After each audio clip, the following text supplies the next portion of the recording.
and Covenant House was there for me. 1 in 10 young adults will experience a form of homelessness this year. For these kids who didn't ask to be put in this unthinkable situation, Covenant.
One six. Sacktown Sports.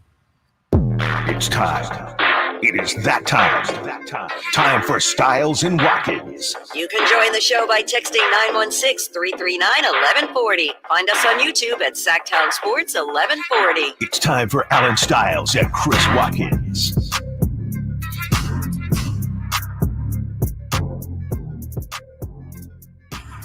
Yes. Thursday, as Nate Littlefield calls it, Friday Eve, as we are taking up to 2 p.m. Stiles and Watkins. Fully loaded show for you today as we break down all things NBA, whether it be the playoffs, whether it be the Kings, and getting that bench in order.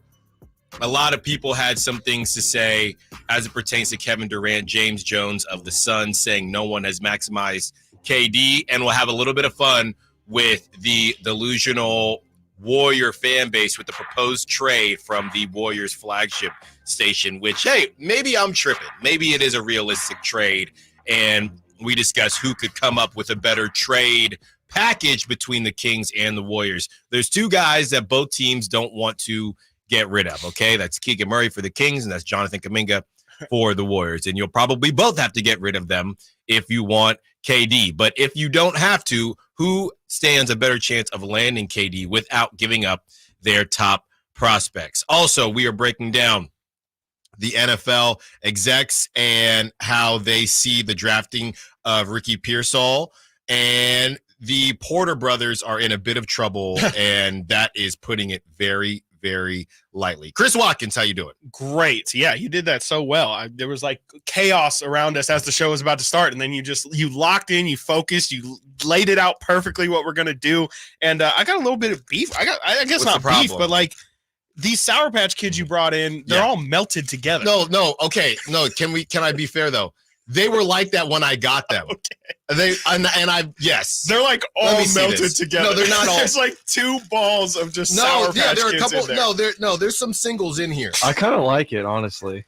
There's some singles in here. Just there's plenty. There's a couple singles. What's your flavor? I'm good. No, I'm good. Well, what's your flavor? The blue one's honestly pretty decent. That's the wrong answer. Okay, sorry. The green one's great. Red is awesome. Oh, that's also wrong. Okay. Well, Yellow? what, you like the yellow? Like what? Here's orange? the pecking order. Okay. Yellow, orange, Okay. green. That's it. And yellow and orange can orange, flip-flop green. depending on how Orange. it feels. You just don't Really? eat the rest, or I mean, I'll eat the blue sometimes, I but the guess. red, I mean, what is red? What flavor is that? I don't know. Did I ever tell you guys? Or you went too during the Niners playoff game? They take Sour Patch Kids. Mhm. They only have the red and yellow ones, Really? so they take out all the, which is just That's psychotic. crazy. Yeah, I like that. yeah. They have to order that. What do you do with the like, rest? individually? I don't know. Feed it to the scrubs or whatever. I don't know. Also, There we we discussed as it pertains to the NBA, the Clippers, are they cooked? And who would you rather have, Paul George or LeBron James? So having a little bit of fun, Yeah. and shout out to the SAC chat, the text line, and the call line, 916-339-1140. All guests and callers join us from the Folsom Lake Honda hotline. Folsom Lake Honda, your one-stop Honda shop. Having a little bit of fun here, Chris. Yeah. You know, we haven't done prop talk in a while, been a but while. I'll put it to you like this.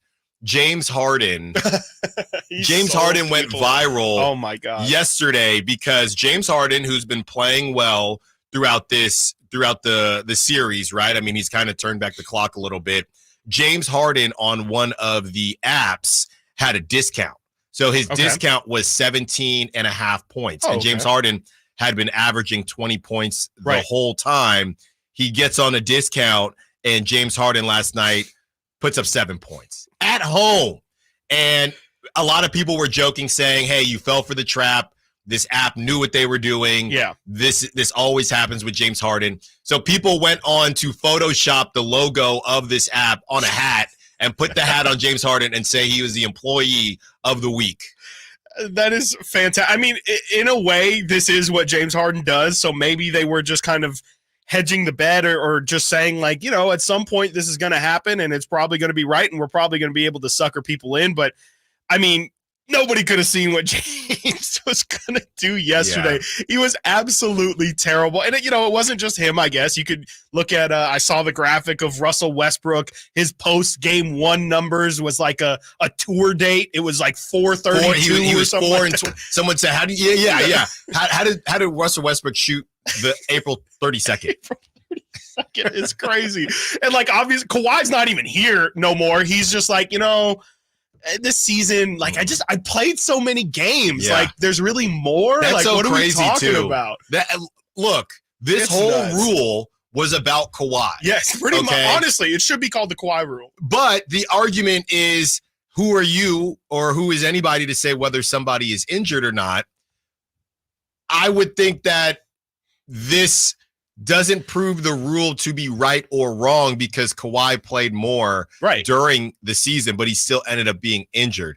If he was truly selling, then he would still be playing because, if anything, I feel like this gives more credibility to Kawhi's just injured body, right? Yeah, right. It's not just load management. If he had it is played- truly yes, just exactly. like his body is pretty fragile. At the worst times, Yeah. and that's why I can't see. I can't see, and we should do But you could argue, is it like this is sports, this is competition? Is it not survival of the fittest? Like, that's fair. You know? That's fair. I also don't know how much the whole thing about the only thing keeping people, and I don't know what is in Kawhi's contract, but keeping players from load management is whether or not you care about first team all league. And I assume there's probably some incentives for Kawhi to get that. He didn't get it, or he's not going to get it, as I don't think so. All NBA, or maybe he does. I know he flirted with that 8-9 and the MVP in the MVP ladder, but we don't even know if Sabonis is going to get it, and he sat in 6 all season long. So if that's not what you care about, I guess my point is Kawhi could have sat on the bench throughout the whole season and maybe been healthy now, because I don't think the all NBA was driving Kawhi. So I really do think this does show, even if it is the Kawhi rule, which feels messed up to call it that, but this does show that he just has bad luck. Yeah, no, I mean, or a bad body, whichever one. Yeah. But like, it's definitely, and it's interesting too, because to that point, like, which one does the NBA really care more about? I think it's clear that they want to still have value in their 82 game season by making this rule and forcing Kawhi to play 65 plus games. But I like, it's a matter of, would you rather the regular season and fans throughout those 81 games be able to see their guy, or is it more important to, when the most eyes are on your product in the playoffs, to have the stars there? And it seems like at the moment they've decided that regular season needs to have that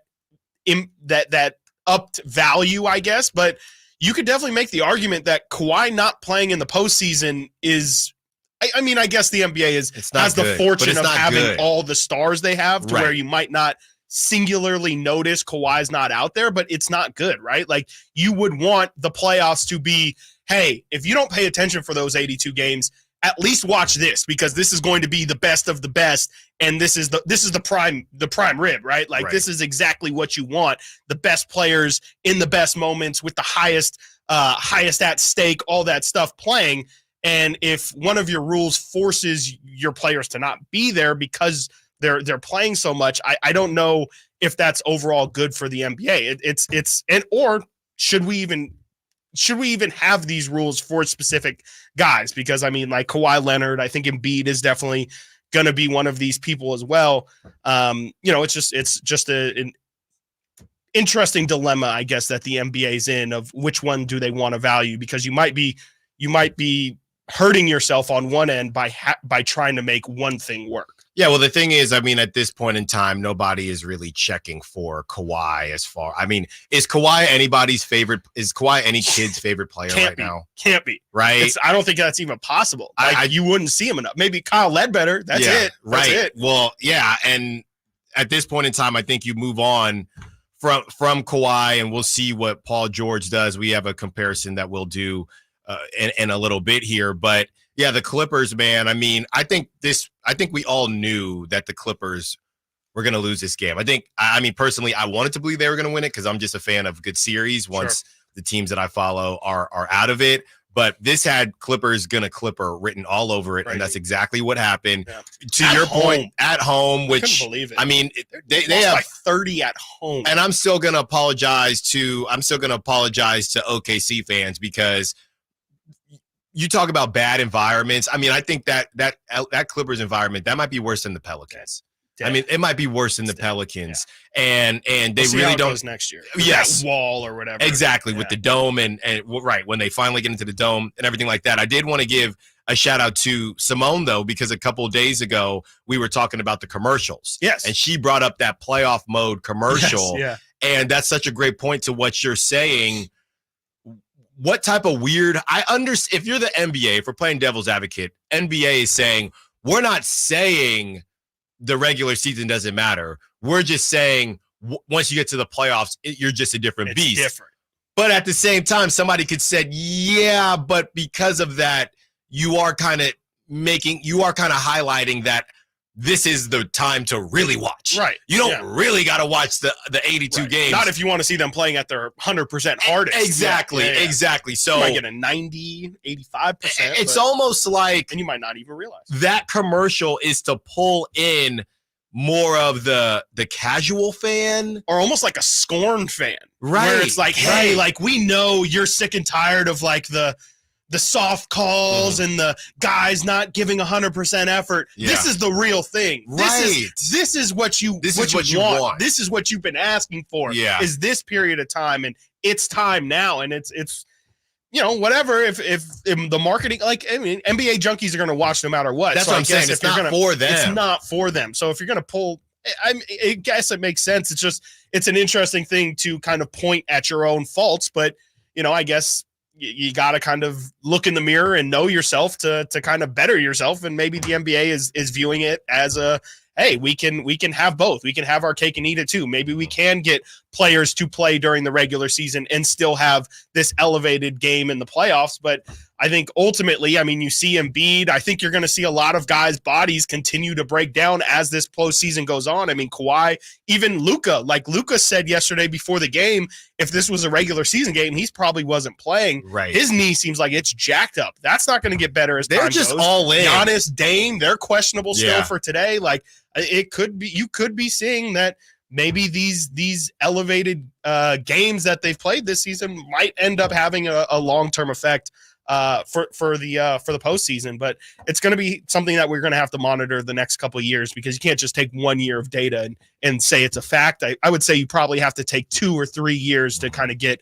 a true pattern to see if there is any correlation between games played versus injuries in the postseason. When we return, continuing the conversation, and two older stars, who would you prefer on the Kings or just in general? Stiles and Watkins, Sacktown Sports. You never know what you might hear when listening to a Sacramento Kings Out game. of Keegan, going for another triple. Man, is he feeling it. Keegan, can he do it? Yes, there's number 11, Keegan Murray. Keegan steps back. He just knocked down his 12th three-pointer, a Kings franchise record. He's got 45 points. Never miss a moment of Sacramento Kings basketball with Sacktown Sports and the Sacktown Sports app. For the ones who work hard to ensure their crew can always go the extra mile, and the ones who get in early so everyone can go home on time, there's Grainger, offering professional-grade supplies backed by product experts so you can quickly and easily find what you need. Plus, you can count on access to a committed team ready to go the extra mile for you. Call, click Grainger.com, or just stop by. Grainger, for the ones who get it done. Progressive presents good news, bad news, dumb news, then great news. Good news. While leaning over the fence, your neighbors said you could save money bundling home and auto insurance with Progressive. Bad news. Your neighbor leaned over a little too much and broke your fence. Dumb news. Somehow fence wood is more expensive than wood. Great news. You decide to see if you could save money bundling at Progressive.com and to plant really tall shrubs.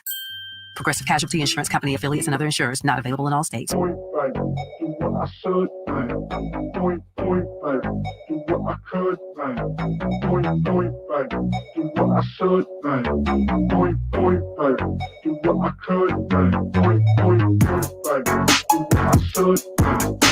Sacktown Sports. Call or text at 916-339-1140. He'll eat the table. Nate came in to eat the table in the Sour Patch Kids. Nick saying that the Trader Joe's version are better than Sour Patch Kids. That's just a universal fact. Send it in on the text line to Sack Chat. Probably don't call in for this, though. Please, yeah. Favorite color, Sour Patch Kid. Trader Joe's Sour Patch Kids? Their version. Yeah. I didn't know this was a thing. Oh, Trader Joe's got a version of everything. And it they might do. even be Swedish. Well, I'm assuming if they're saying, sour, what is it? Sour Scandinavian swimmers. That sounds about There right. we go. Yeah.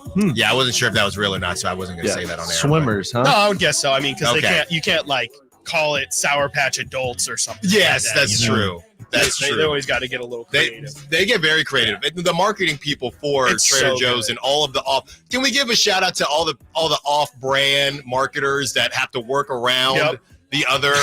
We can't say Twinkie. Right. What can we say instead? Twonky. Yeah. Shout out to all of those marketers and let us know what your favorite color color is. It's not that clever, honestly. It's tough. Okay. Sometimes Trader Joe's can get a little. But they got in trouble for that. Yeah, like the Trader Jose. I was like, no, they did get in trouble for that, and then Yeah. they got in trouble for a different one. Yeah. But, hey, It's like, come on, y'all. it's Trader Joe's. All right. Later in the show, we will discuss the A's. A report came out from Bally's that there's no rush to add a resort attached to the stadium.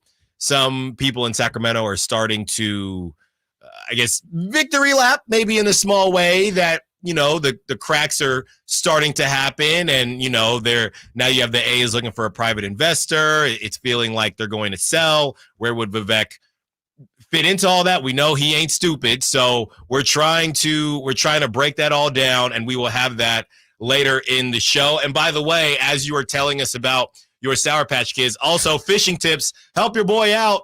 Chris says only wifey will catch some fish. I want to bring home one fish, and I don't know if I'll show up on Monday if I don't have a fish. All right. So any tips and tricks that you may have. All right. Here is a question, and there are two players here. One is arguably the best player of all time. He's 39 years old. He will be 40 next season, I would assume. That's how life works. The other is, I don't know if he's still considered a perennial all-star, but he has been an all-star for the majority of his career, suffered a really tough injury, but bounced back from it.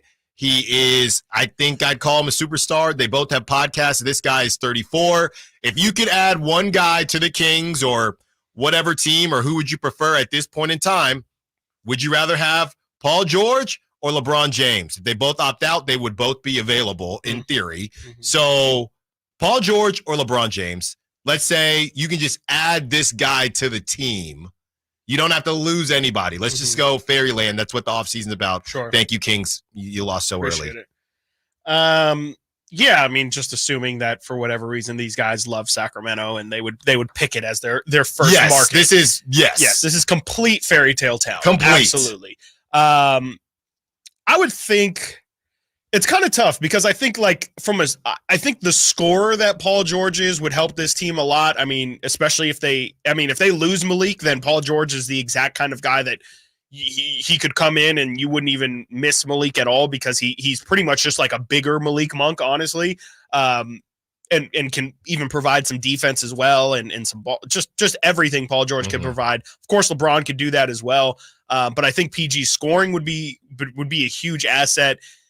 I'd probably go Paul George, but I think that's also crazy because it's still LeBron James. And I'm going to go Paul George, but I think LeBron obviously brings a lot to the table. I just think at this point in his career, he's not locking down defensively at all. And, there has been a lot of suspect things about LeBron's we'll just say LeBron as a teammate hasn't seemed to be Le GM. Yeah. Le GM, Le coach, all of that just doesn't seem to mesh well with the entire organization. And I don't know if the Kings really want that. Like, I do think that they enjoy the amount of stability, though we hear Mike Brown and the rumors of his extension being questioned. I just don't know if bringing in a guy who can potentially look to take everything over is necessarily the right move. So I'm going to go Paul George for actually more so off the court reasons because I just think LeBron does too much. Is that fair? Is that too much? Am I overhyping how big of a cancer LeBron can be to an organization? Because obviously, like everything I said about Paul George, definitely in terms of on the floor applies to LeBron and then some. If you want a freaking ball handler, LeBron James will definitely be a secondary ball handler. Absolutely. Yeah, I'm looking here and pretty interesting. Paul George this season is averaging 22.6 points a game. He could be higher than that. LeBron James is averaging 25.7 points a game. Paul George played 74 games. LeBron played 71. Paul George, 5.2 rebounds. LeBron, 7.3 rebounds. LeBron, 8.3 assists. Paul George 3.5 assists, which feels crazy low to me. He did all of that. Yeah. He did all that on 47% from the field, 41% from three, 90% from the free throw line. Need those. He missed a lot of free throws last night randomly. Yeah. LeBron did all that on 54% from the field, 41% from three, and we know LeBron as a free throw shooter. Let me guess, 70. I would say 70, 71. 75. Oh, wow. That's great for LeBron. Yeah, wow. 75%. Yeah, this is a really tough one, but I feel like you can't say no to LeBron James. It's like, I mean, yeah, it feels stupid. Like, it feels really Paul stupid. George, I mean, there's some days and there's some plays where he just gets to the lane and just is okay with just getting swatted. It's just some. This might even be like uninspired. It's the Clippers. It's just a bunch of uninspired basketball players. Yeah, that's what the Clippers are. James Harden, uninspired. He wants to be doing other things that we can't say on FCC airwaves. You have Kawhi, just an uninspired basketball player. Paul George, he has more personality on Podcast P than he does on the court. It's just uninspiring basketball. I think PG could provide more than what he's shown. I think the fact that he's got to play next to Kawhi, next to James Harden, and sometimes Russ as well. Like I think sometimes he has to sacrifice quite a bit. I think he's got a little bit left. Like I feel like he's still a 25 point per game scorer easily. Like I think if he's not playing with those other All-Stars or Hall of Famers, he probably is at 25, 6 or 7, and he probably tops off at like 4 assists per game. But I just think he's younger than LeBron, obviously. The lower leg injury definitely is scary. He seems to not have that be an issue that's lingered. You said he played 74 games. That's as many games as De'Aaron Fox played this year. So right. I think that's more than enough. And, he's somebody who hasn't won a ring, so he would still be hungrier. He would be hungrier. And I think, it's also a question of really how much do you believe in De'Aaron and Domas as two very important figures, because obviously if LeBron walks in the building, the hierarchy kind of changes a bit. I don't know where it would fall. I'd probably be, probably still be Fox 1 and LeBron would probably let De'Aaron kind of lead things. But I think Paul George fits more into a team concept, and LeBron is a little bit more of, as he likes to call himself, the son. So everyone would kind of revolve around him versus Paul George, maybe in theory fitting more as a team piece. I think, yes, bringing Paul George in, you would definitely figure out whether or not De'Aaron can be that dude, because that's a situation where, all right, you have Sabonis, you have Paul George. Yep. What you've done, De'Aaron, we think you can win a championship with this. Sure. And if you can't, then we can have the conversation of maybe De'Aaron maybe we have too many Robins, and I think that's what it is on the Clippers right now. Yeah. You have too many Robins, and then Russell Westbrook, I don't know, he's Iron Man. I don't know what in the world Russell Westbrook is. From the 530, it's not our money. Bring the king to the kings, and let's take PG as well. Open the pockets, Vivek. 530, that's not the exercise. They don't have the money. You have to pick one, 530. They also cannot sign either of these guys. You got to pick one. Them's the rules for this hypothetical. All right, when we return, continuing the conversation, Charles Barkley says that people, including the media, need to hold players and GMs more accountable and stop blaming coaches. Also, fair or foul on what the Sixers owners and ownership and higher-ups within the Sixers organization are doing to make sure the Knicks, the Knickerbockers, don't take over the Wells Fargo Center once again. Stiles and Watkins, Sacktown Sports. On the move? Got somewhere to be? Take Sacramento Kings basketball with you. The Sacktown Sports app will let you stay connected to your passion. Never miss a moment of Sacramento Kings basketball with the Sacktown Sports app. Hi, it's Brian from Bennett's Restaurants. Springtime is a fun time. So to celebrate, we created a new menu of our favorites from Baja. Plenty of new food. Enjoy grilled skirt steak, wild prawns with pineapple, fresh sea bass, and a shrimp tostada with piles of shrimp. Or maybe our fresh empanadas stuffed with carnitas and cheese are more your speed. Enjoy our newest dessert, Kylie's Churros, with a vanilla cream center. Visit Bennett'sRestaurants.com and come enjoy our new Baja menu today. Eat well, stay well.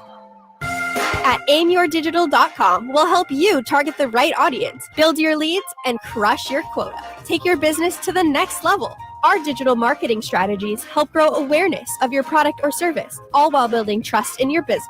Our approach involves leveraging multiple tools and strategies to deliver exceptional results that are customized to your unique business needs. Don't wait to run out of sales leads.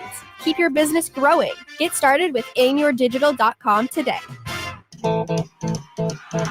ZZ Top, the Elevation Tour. Friday, May 3rd, 7:30 p.m., the venue at Thunder Valley with special guest Fog Hat. ZZ Top, playing all their classic hits. The venue at Thunder Valley. For tickets, visit ThunderValleyResort.com. I'm Ken Korak with your Green and Gold Report, brought to you by Xfinity Mobile. Connect to the most reliable 5G network nationwide. Well, sometimes in sports, you just need a chance. The A's Tyler Nevin had played in just over 100 Major League games when he's acquired by the A's earlier this year. And as April comes to an end, you can make a case he's been their best player, homering 3 times in a 5-game stretch, batting over 300, and also showing his versatility, playing 4 different positions. Want more speed? Well, Xfinity just increased their internet speeds, and they're faster than ever. It's time to get more out of your internet with faster speeds from Xfinity. Now through June 21st, get 150 megabit Xfinity internet for only $19.99 a month for 12 months with a 1-year contract. That's double the speed for the same great price. Click, call, or visit a store today. Requires paperless billing and autopay with stored bank account. Restrictions apply. Equipment, taxes, and other charges extra. After promo, regular rates apply. Actual speeds vary. Country in the Park is back May 17th and 18th at Cal Expo with Brantley Gilbert, Dustin Lynch, Jay Cohen, Walker Hayes, and more. Tickets start at just $46. Country in the Park May 17th and 18th at Cal Expo. For more information, visit CITPFest.com. Brought to you by Kids Care Dental and Orthodontics, the Hot Tub Store, and Cattleman's. Guys, are you ready to give up because you think you've tried everything and you're still dealing with loss of energy, poor sleep, weight gain, and even ED? Revive Men's Health Sacramento has local medical providers that offer low T and ED treatments customized to each patient's unique physical makeup. By working with a specialized compounding lab, personalized treatments are guaranteed, even when generic pills and supplements haven't worked. It all starts with your free comprehensive exam and consultation. Availability is limited. Book today, and for this month only, Revive offers qualified patients a free 1-month supply of personalized ED medication, plus a free ED treatment producing immediate results. The experts at Revive Men's Health Sacramento will work to provide the right treatment for you so you can show up as the best you in all aspects of your life. Call 916-365-4566. That's 916-365-4566. Or send them a private message at ReviveMen'sHealth.com. This segment is brought to you by Aztec Solar. Skip the sales pitch. Calculate your solar savings at your power savings.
It depends on where you're fishing specifically, which we're not going to release, but I'll release after on Monday. Okay. Because I don't want everybody right asking for autographs. It's a river, right? You know, we're getting, we're really Okay. dwindling down. Let the me see. locations Let here. me see. Well, the river's huge. I mean, both. Right. rivers. It's a long. Oh. It's a far river. It's far and wide. It's a river. Yeah. River goes like hundreds of miles. That's right. But there's a specific area. There's two of them. Yeah, I mean that seems to make a lot of sense, I would guess, but live a little, That's you right. caught it, you're just Get a little fish sick. Come on, Who dude. cares? What are you scared? I mean, when you cook it, it kills all the Exactly. bacteria, Exactly. all the I've germs. always Kills heard all the that. bodies. Once they the ate heat in gets there. over a certain Fahrenheit, right? Yeah. Boiling, right? Celsius. Dude, Dude. Celsius. Celsius is Kelvin. crazy. Kelvin. Thank you to the 916. Please let the tips continue to come in. I learned how to tie a what is it? A knot. The knot. Well, not the knot, but I was saying the cast. I don't know. Yeah. I have no What's idea it why called? you're just Nate. Come on, fishing Nate. show. Sorry. What is the, this? the Saturday. line. Yeah. The fishing line. I learned how He's to gonna tie do a knot. great this Onto the weekend. hook? Yo. With He's the- gonna do so. Yeah, onto the hook. What But then I are you forgot using that was live like 2 bait? weeks ago. Using I don't live know, bait? man. Power bait or whatever. Yeah, I just grabbed some lawn Dude. chairs. I I got my camouflage hat. If I could just share real quick, my experience fishing for really the first time was earlier or last year out on the open bay. San Don't say Francisco where, yeah. Yeah, don't say give it up. But it was on like a group boat or whatever. So they feed you. It was honestly, it was amazing. Wow. We Sounds used, like glam fishing. it was. We used live bait. They gave you like a giant bowl of live little minnows or whatever they Okay. are, and you have to hook them as they're live. And everyone's just so casual about it. Yeah. And I'm like, dude, they're like, no, put it right through its head, through its eyes. And I'm like, no. It's like traumatized. The I worst, just want to use a corner. worm. the worst thing was they got a halibut, which is a giant flat fish that once it gets on the boat, they caught it, threw it on the boat, and it's flapping around. And one of the bludgeon deckhands, one of the deckhands comes up with a bat and just smacks No, it. this is not what I signed up I'm for. laughing and I'm like, this isn't crazy. Everyone's like, It's this is just normal. what you do, huh? You just whack giant, like 3 foot long fish with a bat. It's American, Nate. Yeah, I Oh, guess man. so. There That's you go. incredible. Tastes good. There you go. Is it American man. is the question. To buy tickets to make sure that other fans do not infiltrate your building. So Josh Harris, David Blitzer, David Adelman, and Michael Rubin. Michael Rubin is the CEO of Fanatics, Yeah, right? which so is- he's got a lot of Yeah. other. Don't you think you should be worried about other things Spend here? that money elsewhere, Michael, invite me to your party, please. Your Yeah, all white please. party. And this is Michael Rubin. The four of us just bought more than 2,000 tickets for the Sixers game 6. We absolutely cannot let Knicks fans take over our arena again. Giving them to first responders, healthcare professionals, and other local Philadelphia-based organizations once we know they're legit Sixer fans, not imposters. Let's go Sixers. We can do this. Now, when you add in the healthcare professionals and first responders, obviously it's fair, not foul. But it is pretty interesting, right? What I read, and I think you sent it to me, Chris, that the price difference between Madison Square Garden and the Wells Fargo Center is so ridiculous that it was cheaper for Knicks fans to buy tickets in Philly, Wow. drive to Philly, possibly stay the night, or Right. drive back, Or train, yeah. or train. And that's why they were able. They're so passionate. That's why they were able to get in there. And what was that game 4? Game it was 3 and 4. yeah, that was a bad one. So I mean, I guess it's not fair or foul when you bring up the first responders and healthcare professionals, but Give it to real fans. Those people are like, they're busy. how are you during gonna game how are you gonna time. prove they're legit Sixers fans? You got to send them a picture in a jersey. Why don't they just do like in soccer? They have designated sections that are opposing fans, and Because- they do that to so people don't fight and things like that. And I feel like we've seen enough Kings Warriors and Kings Lakers games. I feel like that should be where the NBA starts to kind of go. And I know the Clippers, not with that in mind, but we were talking about them doing the wall where they have, the wall of fans where they're going to make sure that those are only Clipper fans behind the hoop and all that stuff. But it feels like the NBA should probably look into these separate fan sections. But I also feel like that's policing fandom. I mean, it's policing fights. Well, but what I think is happening, and Dr. J said the same thing, Dr. J said stop reselling your tickets. So Sixers fans basically, they're it's Meek Mill, scared money don't make no money. They don't care about the Sixers as much as they do making some money. This is Dr. J on April 30th. Come out and support our Sixers on Thursday. Our Sixers fans are the best and will prove it Thursday. Guys, go fight and win. That's from Doc. And he said something else. Go fight. Yeah, and he said something else about not selling your tickets. So you can't stop that. If Sixer fans don't care enough and would rather make some quick cash than possibly see. I don't think they're fans. I think that's the problem. Is so those random people are buying. It's companies. It's like the fans No, don't companies have those aren't close reselling. seats. What companies? These companies that buy You're these talking seats about third-party companies? Yeah, hey, my business wants to have lower level Sixers tickets, and so John and Jack Rock Company buys these seats to give to clients and stuff. New York companies, and then they sell them off. Like they don't care. They don't actually care about the Sixers. They use it to give to their clients, and now they're like, well, I don't care as long as the tickets sell. Like I don't really care who they go to. I think it's more the fans though. Because I don't think that what you're talking about. I think if you're a fan, it's hard to resell want to those. go. I think it's hard to resell those tickets.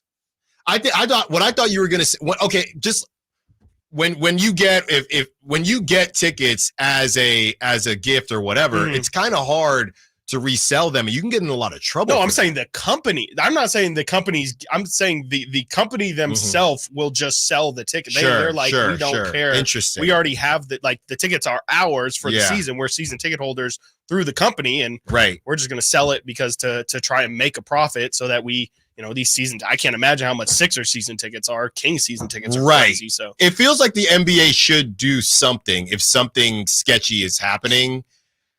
And if this is if this is Michael Rubin saying until that happens, this is what we have to do. But I will say this, and you can attest to this as well. That wasn't and I know. Oh my goodness, basketball is better when New York is okay. Whatever. The Warriors were defending champs. Yeah. And they could not infiltrate.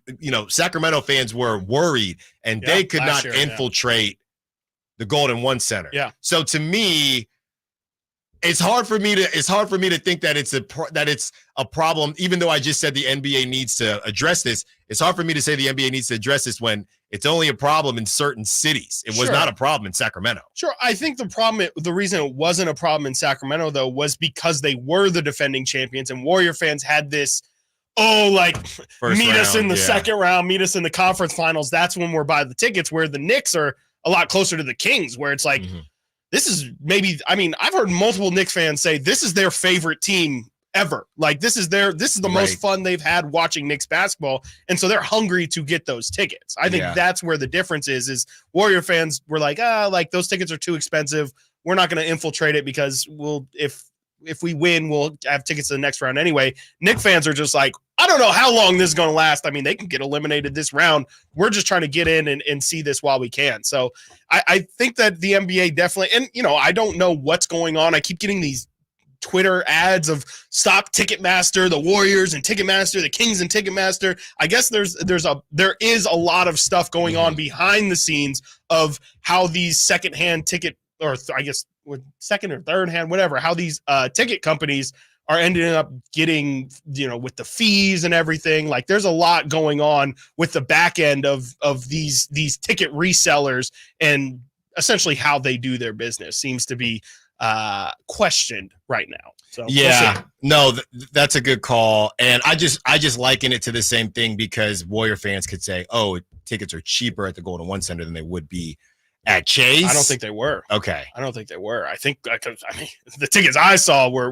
pretty expensive at Golden One. I think it was like $200 just to get into the building last year. And I think at Chase Center, you can get in like $40 and then you can get lower level for like $80 there. So I think that's what the case was there, but hopefully we don't have to deal with that again, because if we have to do another Kings Warriors high stakes postseason game, I think nobody's going to show up. I just think everyone's going to be like, what, it's fine. It's fine. We're done. We're all done with this. It's episode 18. Yes, that's what it would be. All right, when we return, like a Saw movie. Charles Barkley says that we, the collective we, need to hold players and GMs more accountable and stop playing coaches. He's calling us punks. Stiles and Watkins, Sacktown Sports. Subscribe to Sacktown Sports on YouTube and watch the Carmichael Dave Show with Jason Ross, Stiles and Watkins, and the Drive Guys. Live Monday through Friday from 6 to 6. Plus view archive shows and exclusive content. Subscribe at youtube.com/Sacktown Sports. I didn't ask to be thrown in the streets with nowhere to go. I didn't think I'd survive. But I did ask for help, and Covenant House was there for me. 1 in 10 young adults will experience a form of homelessness this year. For these kids who didn't ask to be put in this unthinkable situation, Covenant House is there. Covenant House helped me break the cycle of homelessness in my family. They gave me the love that I needed. Over 2,000 young people will sleep safely in a Covenant House bed tonight. When youth who are experiencing homelessness have a hot meal, a safe place to sleep, medical care, and love, they can overcome heartbreaking challenges and have a brighter future. They just really genuinely just wanted to help me succeed, and I'm succeeding. I'm a speaker, I'm an author. Covenant House really helped me and really helped mold me into the woman I am today. If you or someone you love is asking for help, go to safeplacetosleep.org today. When you hear the words, "the whole store is on sale," if you're like me, you're thinking, this is worth my attention. Hi, I'm Frank LaRosa with a word or two about Naturewood Home Furnishings. Right now, Naturewood's whole store is on sale during their exceptional home sale. Now your mind is probably doing backflips trying to decide where to start. Would you like to refresh your living room? Would you like to restyle your bedroom? Or maybe you want to redesign your home office. No matter whether it's your dining room, kids' rooms, or accents and accessories, Naturewood's unique store-wide home sale offers savings in every department and savings on every brand like Stickley, Artisan Home, Stanton, Flex Steel, Omnia, and all the rest of our award-winning furniture. When it comes right down to it, it's all about choices and always about quality. Visit Naturewood Home Furnishings right now for this remarkable home sale. Off Highway 50 at Hazel, look for the water wheel. Capital Casino has been serving the greater Sacramento area in the same convenient downtown location for over 20 years, with plenty of close-by, well-lit parking monitored by security staff and offering the most variety of table games in the region in a safe and friendly environment. Best food, best service, and the best action. That's Capital Casino. For more information on tournaments and gaming, check out their website at capital-casino.com. And please remember to gamble responsibly. 1-800-GAMBLER. Were you recently in a car accident? Don't let the insurance companies push you around. Turn to the experts at Gonzalez Law. Our team specializes in car accident cases, wrongful termination, and criminal defense, fighting tirelessly to get you the compensation and justice you deserve. With years of experience and a track record of success, we don't settle for less, and neither should you. Visit SACLegalDefense.com or call 916-304-9187 for a free consultation. Gonzalez Law, your advocate in the fight for justice. Seems like all this artificial intelligence stuff stirs up the age-old debate of man versus machine. Hi, it's Dan from the Good Feet store, and let me ask you, would you let a robot cut your hair? Would you rely on an app to teach a kid to ride a two-wheeler? Let's face it, some things require the human touch. People come to us seeking a solution to foot, leg, and back pain after trying all kinds of things recommended by in-store machines or website blurbs. An impersonal, generic approach to solving a problem that's unique to you. No wonder they usually don't work.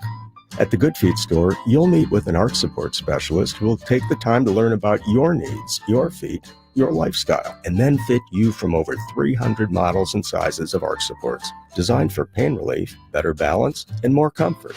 Do you have sore feet, an aching back, or plantar fasciitis? Then get to the Good Feet store nearest you for your free arch support fitting. Good Feet arch supports are only available at the Good Feet store. Golf to Go is brought to you by the Hagen Oaks Golf Super Shop. Here's Frank LaRosa. Golf Monthly lists 10 things great golfers don't do. They don't arrive at the course with minutes to spare. Get there in time to properly warm up. They don't follow one mistake with another. Take your medicine and move on. They don't lose their cool. Tiger takes 10 steps and the problem is gone from his mind. They don't give up. A bad round can always get better. They don't blame their tools. It wasn't the putter's fault you three-putted. And they don't worry about three-putting. Move to the next hole and try again. Great golfers don't take unnecessary risks. Keep those large numbers off the scorecard. They don't underclub. Weekend golfers think they hit the ball farther than they actually do. They don't always hit the driver. Put the big stick back in the bag when it's not behaving. And finally, great golfers don't hit balls randomly. Have a plan on the range and stick to it, and take that same plan to the course. It's a game. Have some fun out there. That's your Golf to Go. I'm Frank LaRosa.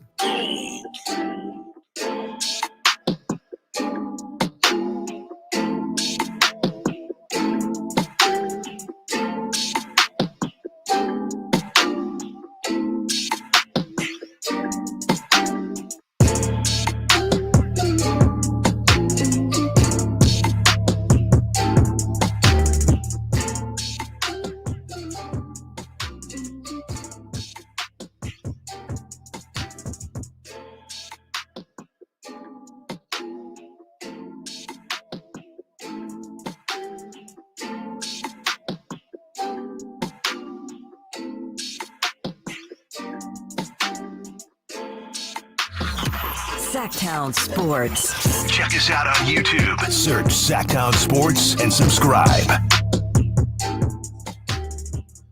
Charles Barkley, he's in the news for a lot these days. He's got protections in case TNT breaks away from the NBA. But before that ends, if that does end, he's still letting us know that we are punks and idiots. Here is Charles Barkley saying that we need to hold players and GMs more accountable and stop blaming coaches. Yeah, part of our job, we watch all the games and we watch all the talk shows. A lot of these people on television, they're cowards because they want the players to like them. They don't want to do their job, which is to tell the truth. And I just want to say this about coaching. Anybody who thinks the reason the Lakers suck is because of Darvin Ham or the reason the Suns suck is because of Frank Vogel, you don't know what you're talking about. Frank Vogel is a hell of a coach. Darvin Ham is a hell of a coach trying to get his career started. But for all you punks, idiots, and jackasses on other networks who want to be media and who want all the players to like y'all, do your damn job. The Lakers suck and the Suns suck because of the players. It has nothing to do with the coaches. I feel better now. Sure, I can tell. Looks like you are getting that off your chest. I did. I hate it, man. You sit there like Darvin Ham needs to get fired. Frank Vogel needs to get fired. Who put them teams together? Them trash-ass teams put together need to get fired. So this is where we're heading, though. I'm not even saying that Charles Barkley is wrong. Where we're heading is people like my dad saying that I could have been the coach of him, not me, saying I could have been the coach of the Warriors when they had KD and Steph, and they still would have won. Mm-hmm. Like, where is the line between what coaches actually do and the blame that they get versus the praise that they should get when the blame that they get when a team loses and the praise that they should get when a team wins? Where is that line?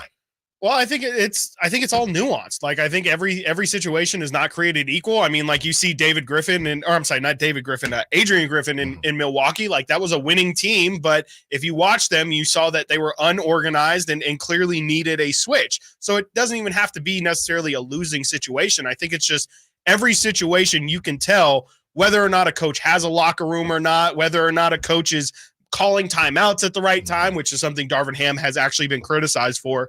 And just you can just tell by watching how a team responds to a coach whether or not they are doing a good job. And of course, everybody knows their own independent theories of what makes a good coach, how you treat players or how you treat situations, all that stuff.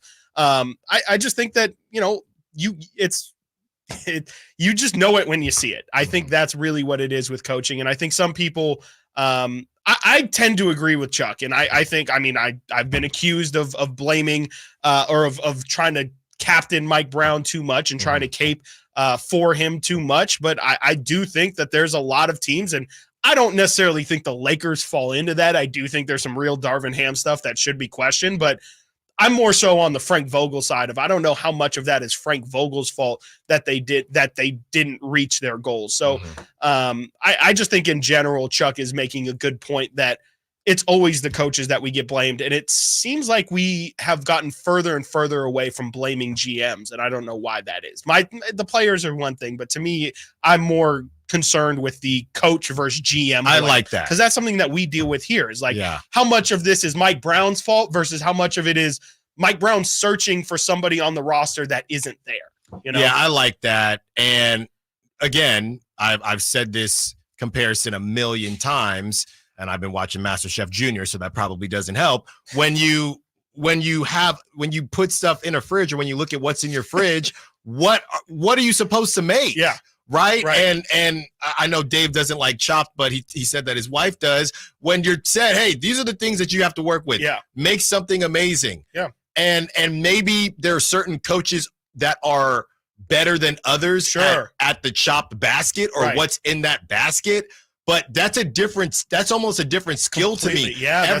Everybody shouldn't have to deal with that. Yeah. No, you know completely. what I mean? That's like Eric Spoelstra. Eric Spoelstra That's exactly the person that I'm thinking of. Absolutely. Like on Chopped, he's like, I don't care. Give me. And isn't he going to get tired of it?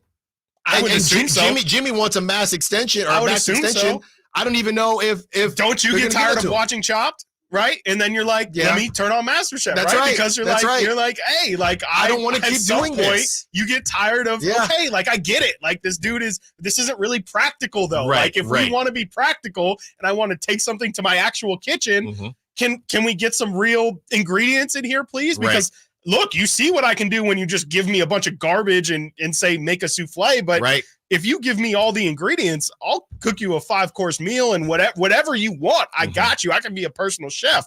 So, yeah, I mean, I think, again, it kind of just ties into how much – because, I don't know. It just feels like a lot of these coaches are getting fired even quicker. I mean, Mike Brown's on the hot seat after 2 seasons, and – how much of that is Mike Brown's fault? Like he did the most with, I would say he was on Chopped season 1. When this Adrian Griffin's first year? Yes, this was Adrian Griffin's first year.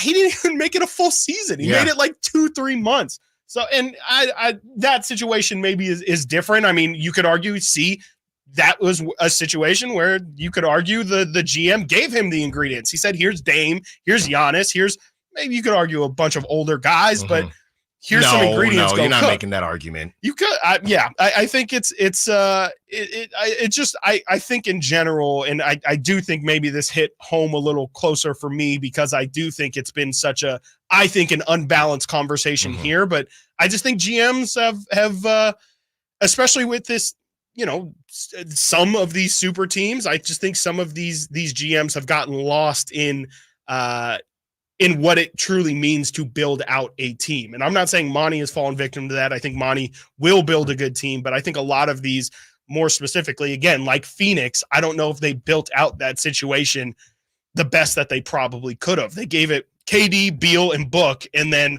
I mean, Chimezie Metu was out there, Bol was out. Like, they were searching for people. So I don't see how that's necessarily Frank Vogel, a defensive-minded coach's fault when the offense didn't quite run how they wanted it. Yeah, and I've given Monty a complete pass on this season because I personally think he was stuck. You had to run it back. Yeah. If you don't run it back and some of the guys you move off of end up balling on a different team, you would have looked bad. And then you run it back and they don't play as well as they did last season, so then he looked bad. So I gave Monty a full-blown pass on this season, but now you got to go to work. Yeah. Exactly. Now you have to go to work. Have to. And the block is hot and the clock is hot for Monty McNair starting right now. Okay. Really starting as soon as they got their doors blown off again. I guess it wasn't that bad compared to some of the other games against the Pelicans. As soon as they lost to the Pelicans, that's when they were on the clock, just like the draft. Speaking of the draft, we revisit the 2021 draft with news of another quarterback going to play lowly special teams. I thought they were all going to be ballers. Turns out, doesn't look like they are. Stiles Watkins, Sacktown Sports. The only place you'll find Harrison Barnes is Sacktown Sports. He's got the bucket at the buzzer. Harrison Barnes. Hey, Sacramento, it's Harrison Barnes, and you're listening to the home of the Sacramento Kings, Sacktown Sports. Your local sports leader.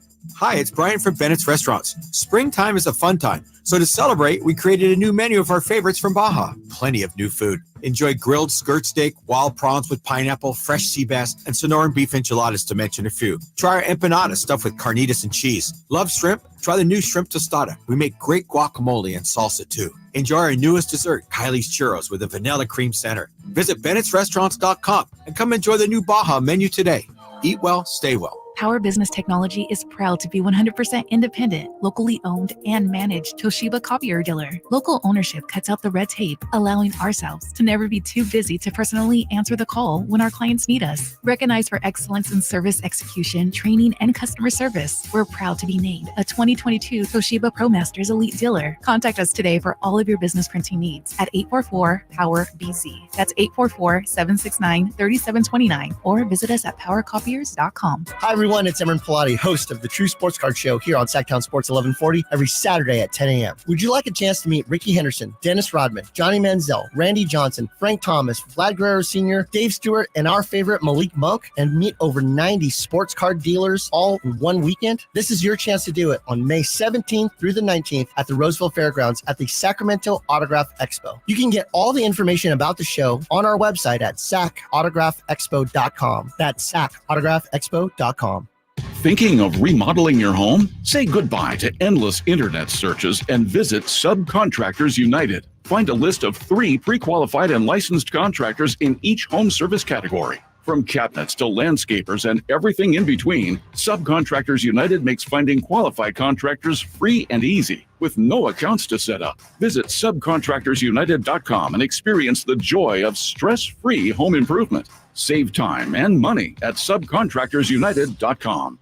Sacramento sports fans, get ready to amp up your summer with the Sacktown Sports live events calendar. We've got an incredible lineup. First up, on May 24th, don't miss Tribal Seas as they bring their reggae beats to Ace of Spades, presented by Live Nation. And mark your calendars for June 8th when NF takes the stage at the Golden One Center. Visit livenation.com for tickets. And don't miss out on the California State Fair summer lineup. On July 15th, experience Queen Nation, a tribute to Queen. Catch Flo Rida on July 23rd, Bush on July 24th, and the ultimate throwback with the 90s Rewind Show on July 29th, featuring Tone Loc, CNC Music Factory, and Digital Underground. Visit CalExpoStateFair.com for tickets and info. Looking ahead to August 4th, get ready for the Outlaw Music Festival at the Toyota Amphitheater. Presented by Live Nation, it's a star-studded event. The Sacktown Sports Live Events Calendar, your ultimate playbook for the best shows and events in town. Stay tuned to Sacktown Sports for exclusive updates and your chance to win tickets. ZZ Top, the Elevation Tour. Friday, May 3rd, 7:30 p.m., the venue at Thunder Valley with special guest Foghat. ZZ Top, playing all their classic hits. The venue at Thunder Valley. For tickets, visit thundervalleyresort.com. Guys, are you still dealing with loss of energy, poor sleep, weight gain, and even ED? Revive Men's Health Sacramento offers guaranteed low T and ED treatments, and this month only, qualified patients get a free 1-month supply of personalized ED medication, plus a free ED treatment producing immediate results. Availability is limited. Book your free exam and consultation today. Call 916-365-4566. That's 916-365-4566, or visit revivemenshealth.com. Welcome to the May Springtime Sales Event at Kia Vacaville, where we're celebrating the arrival of a new season with unbeatable lease options on our 2024 lineup. As May blossoms with possibilities, it's the perfect time to immerse yourself in the exhilarating world of Kia, highlighted by the luxurious and versatile Kia Telluride. Throughout the May Springtime Sales Event, Kia Vacaville is thrilled to showcase our top models with irresistible lease offers. Experience the thrill of driving the all-new Kia Sportage, seamlessly blending captivating design with dynamic performance. Dive into the impressive fuel efficiency of the Kia Niro, a hybrid marvel designed to extend your adventures. Embrace the essence of spring with our eco-friendly Kia hybrid options, specifically tailored for those who prioritize efficiency without compromising on style. With the EV9 in stock, Kia Vacaville stands as your premier destination for electric excitement. Model availability, lease options, and features may vary. Please visit Kia Vacaville for more details. Lead generation is one of the most important aspects of any marketing campaign. Let us help you identify your target audience and market your products or services to them. Go to aimyourdigital.com today. aimyourdigital.com. This segment is brought to you by Aztec Solar. Skip the sales pitch. Calculate your solar savings at yourpowersavings.com. KHTKAM HD1 Sacramento, KYMX HD2 Sacramento. From the Power Business Technology Toshiba Studios. This is Sacktown Sports.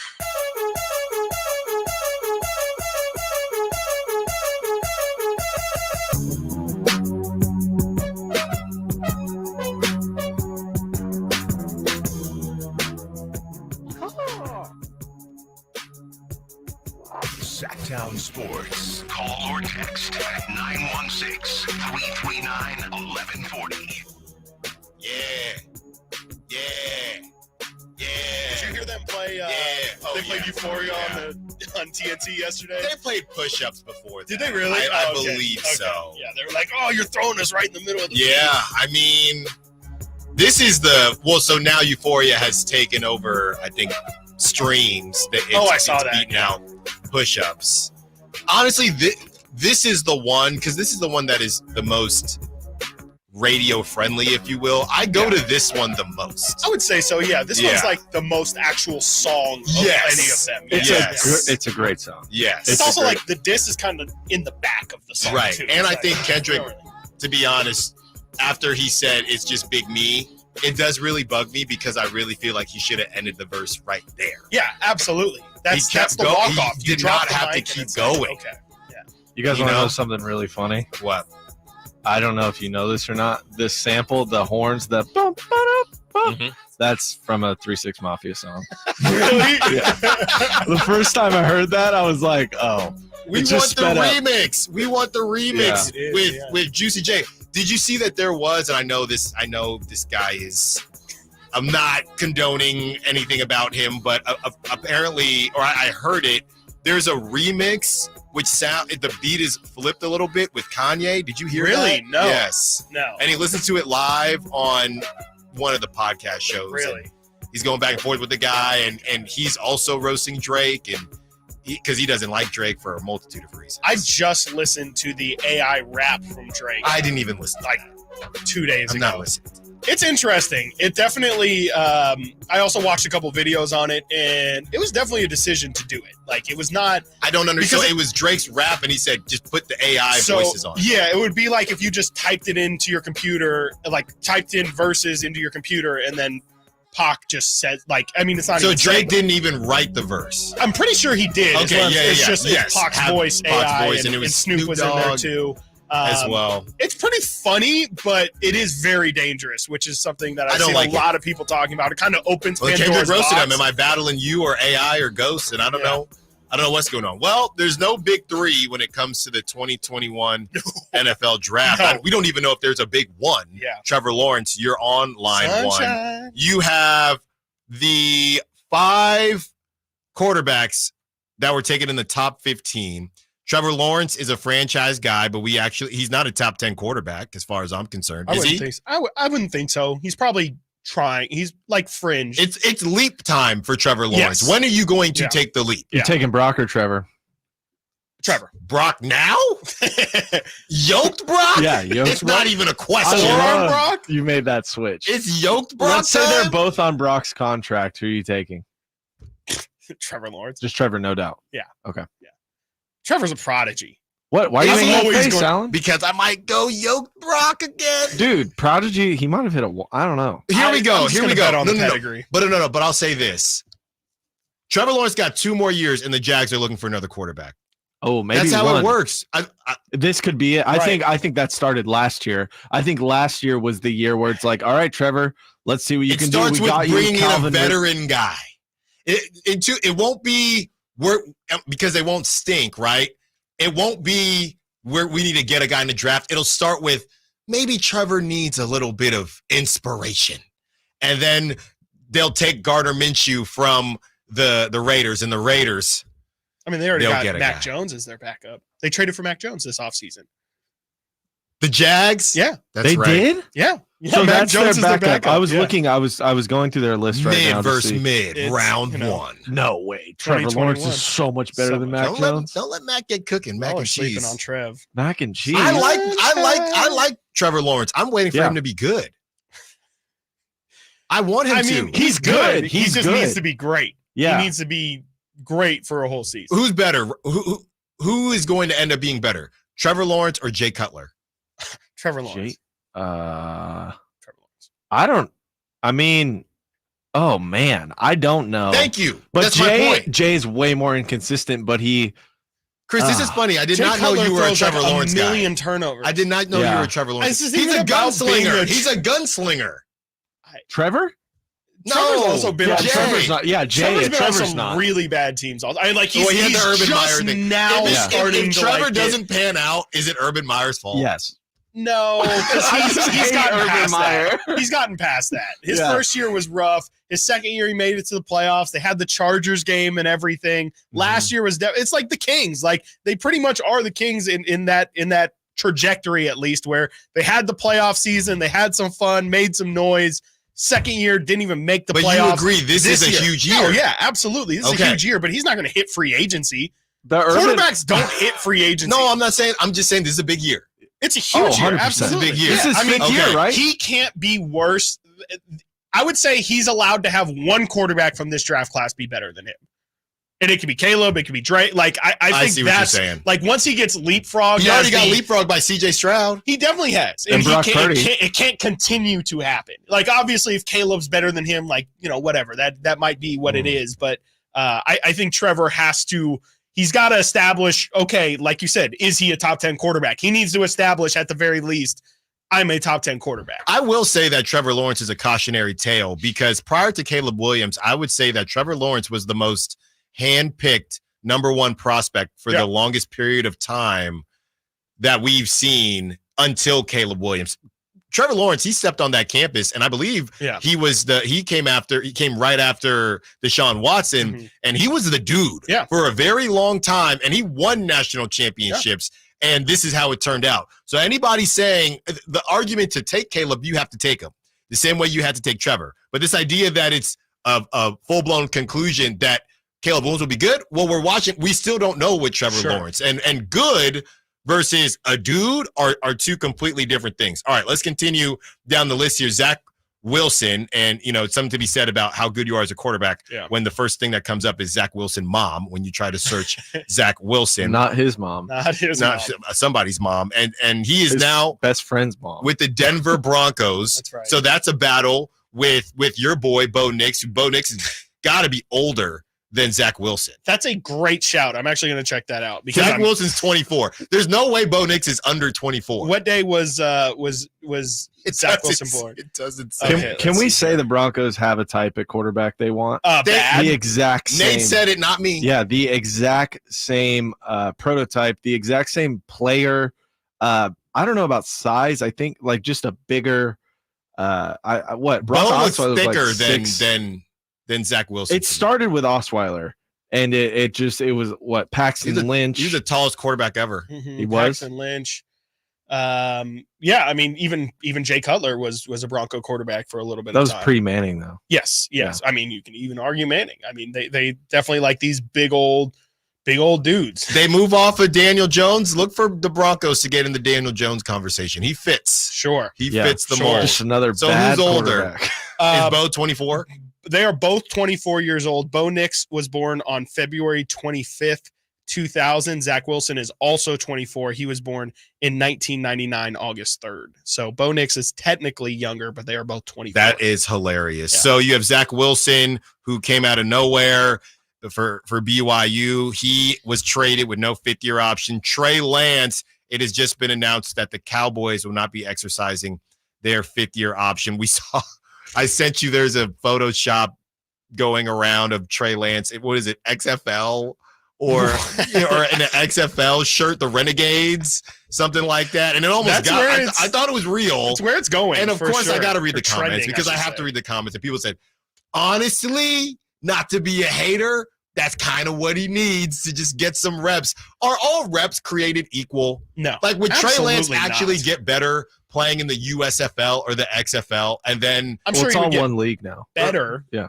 But yeah, would he be like, is that no? I mean, that's not the same. That's probably not even like the same as being like a second string or like a practice squad. Like, okay, Patrick Beverly. That level, maybe. Patrick Beverly. Uh-huh. Okay, we just talked about Patrick Beverly, who balled out. He said what he said about Halliburton, and I'm really excited for that game tonight. I know they're trying to say Giannis and Dame, it's possible. You don't mess with Achilles, especially for Dame. Is no offense to Dame, but Dame is one thing. Yeah. He's a little older, but you're not letting Giannis play. Please don't. There is no way, but we shall see. I'm sure but Patrick Beverly, he was it Texas A&M? He was at a SEC school, something like that. Got drafted, but it was really late, so he still went to the Euro League. Yeah, he went overseas. Balled out in the Euro League and then comes back. Mm-hmm. So I'm trying to liken that to a XFL situation with Trey Lance. Did Beverly get better? I don't think is it quarterback. comparable? Quarterback, you can't. Like maybe if he's a receiver or a running back, it can be, but like the speed and the processing and just everything that has to. But is it better than riding pine? Is I guess what I'm saying.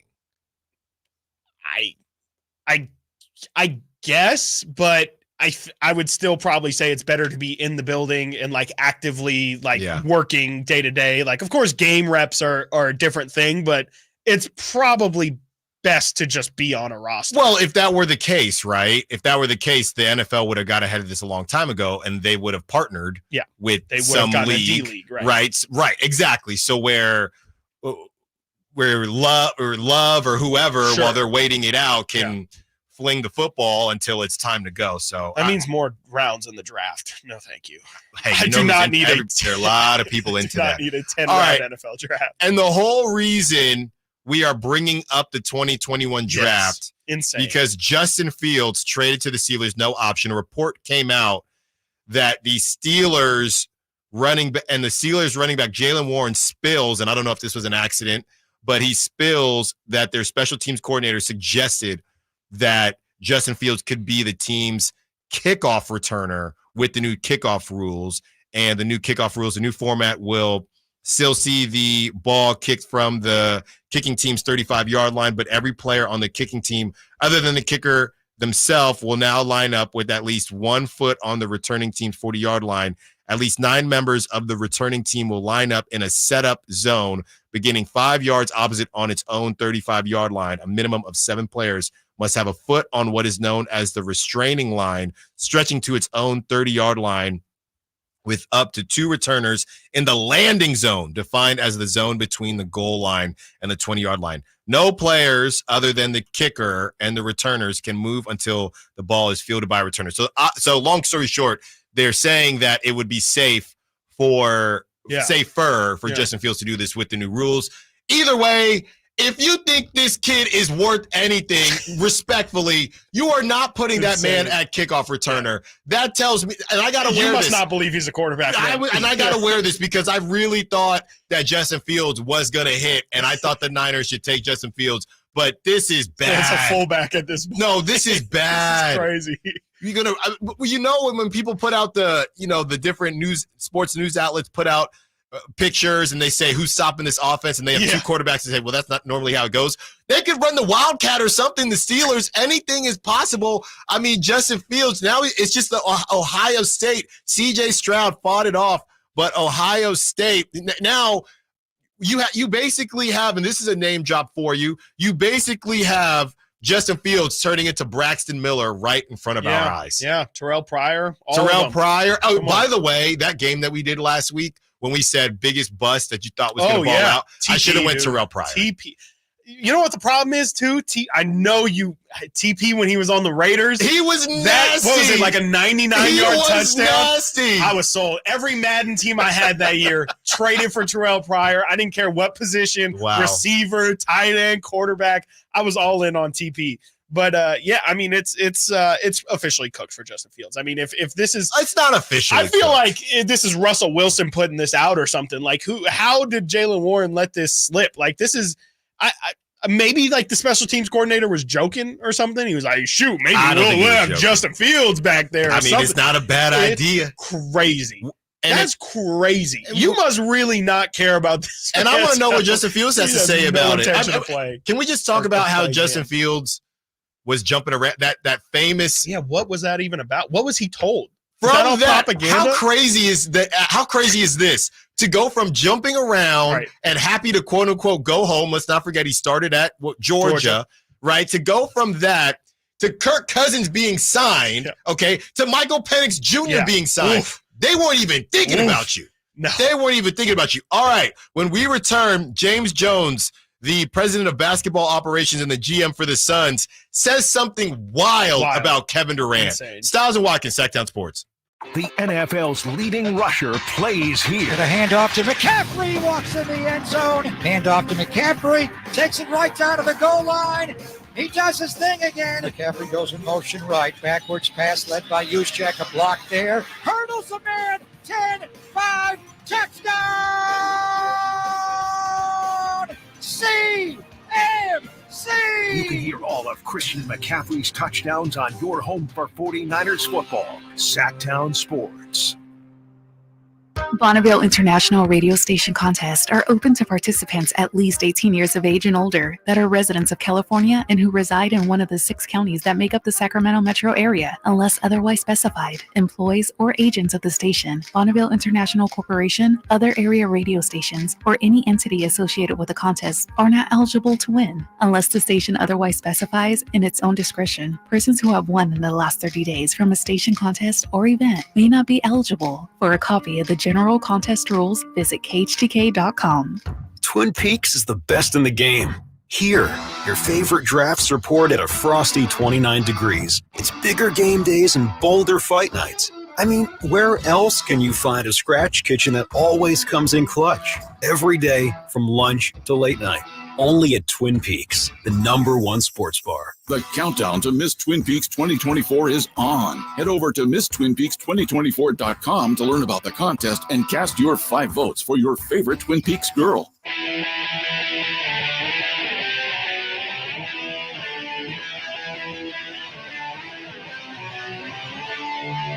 Live and local.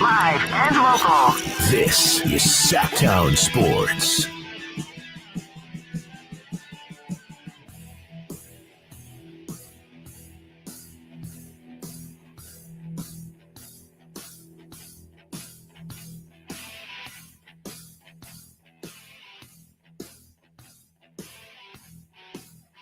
From the 916,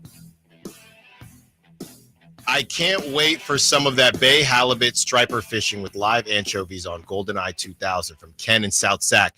Ken, I'm not really sure what that means, but it sounds dope. It sounds dope. GoldenEye 2000, isn't that? What is GoldenEye? Am I wrong, Nate? Hold on, Nate. I feel like you would know. Isn't GoldenEye 2000 like a Nintendo game? Yeah, it is. 98. Okay. Perfect Dark was 2000. No, I know it. I know what that is, but I'm trying to figure out what that has to do with fishing. Can you read it one more time? Here we go. I can't GoldenEye. wait for some of that baby halibut striper fishing. Oh, here we go. With live anchovies on GoldenEye 2000. GoldenEye 2000 Sport Fishing is a fishing charter in Berkeley, California. Gotcha. So I think you get the anchovies from GoldenEye. I would know that if they advertised on California Sportsman. I think you get the anchovies from GoldenEye, and then he's going to go and get the Bay halibut. I think that's striper exactly what I did, just on a different charter. Really? Yeah. There you go. It was Ken in cool. South Sac. Okay, Ken. Good tip. I don't know if I'm going to get to Berkeley before Saturday, but that's for round 2. This is just round 1, people. Yeah. And once I have 2 handfuls of all the halibut and trout and and then I get to tell a big fish story. Who are you going with? That's right. Just a close friend, his someone to wife help you. and mine. Any experience out there? Like his wife is the most experienced out of the 4. I feel like somebody had to be. Yes. And we're on the banks. We're not right. You're not getting in a boat or anything. Don't give too much away. Oh no. The banks. Now they know. Outer Banks. Play Banks. Great show. All right. Let's get to James Jones and something ridiculous that he had to say. Speaking of big fish, everybody wants to catch the big fish in KD, but James Jones says, well, people haven't been utilizing him well enough. Figure out how to maximize Kevin Durant. No one's done it yet. I believe we'll be the first team to do it because if we can maximize him, we can maximize our entire roster. We're a better team. But that's not an issue. I think Kevin had a phenomenal season this year offensively. I mean, yeah. I mean, that's insane. I mean, I don't know how you could possibly say that Kevin Durant has never been maximized. How can you say that Kevin Durant, who was on probably, I mean, and I would be the #1 person to hate to admit it, but like that's the best team that we've had.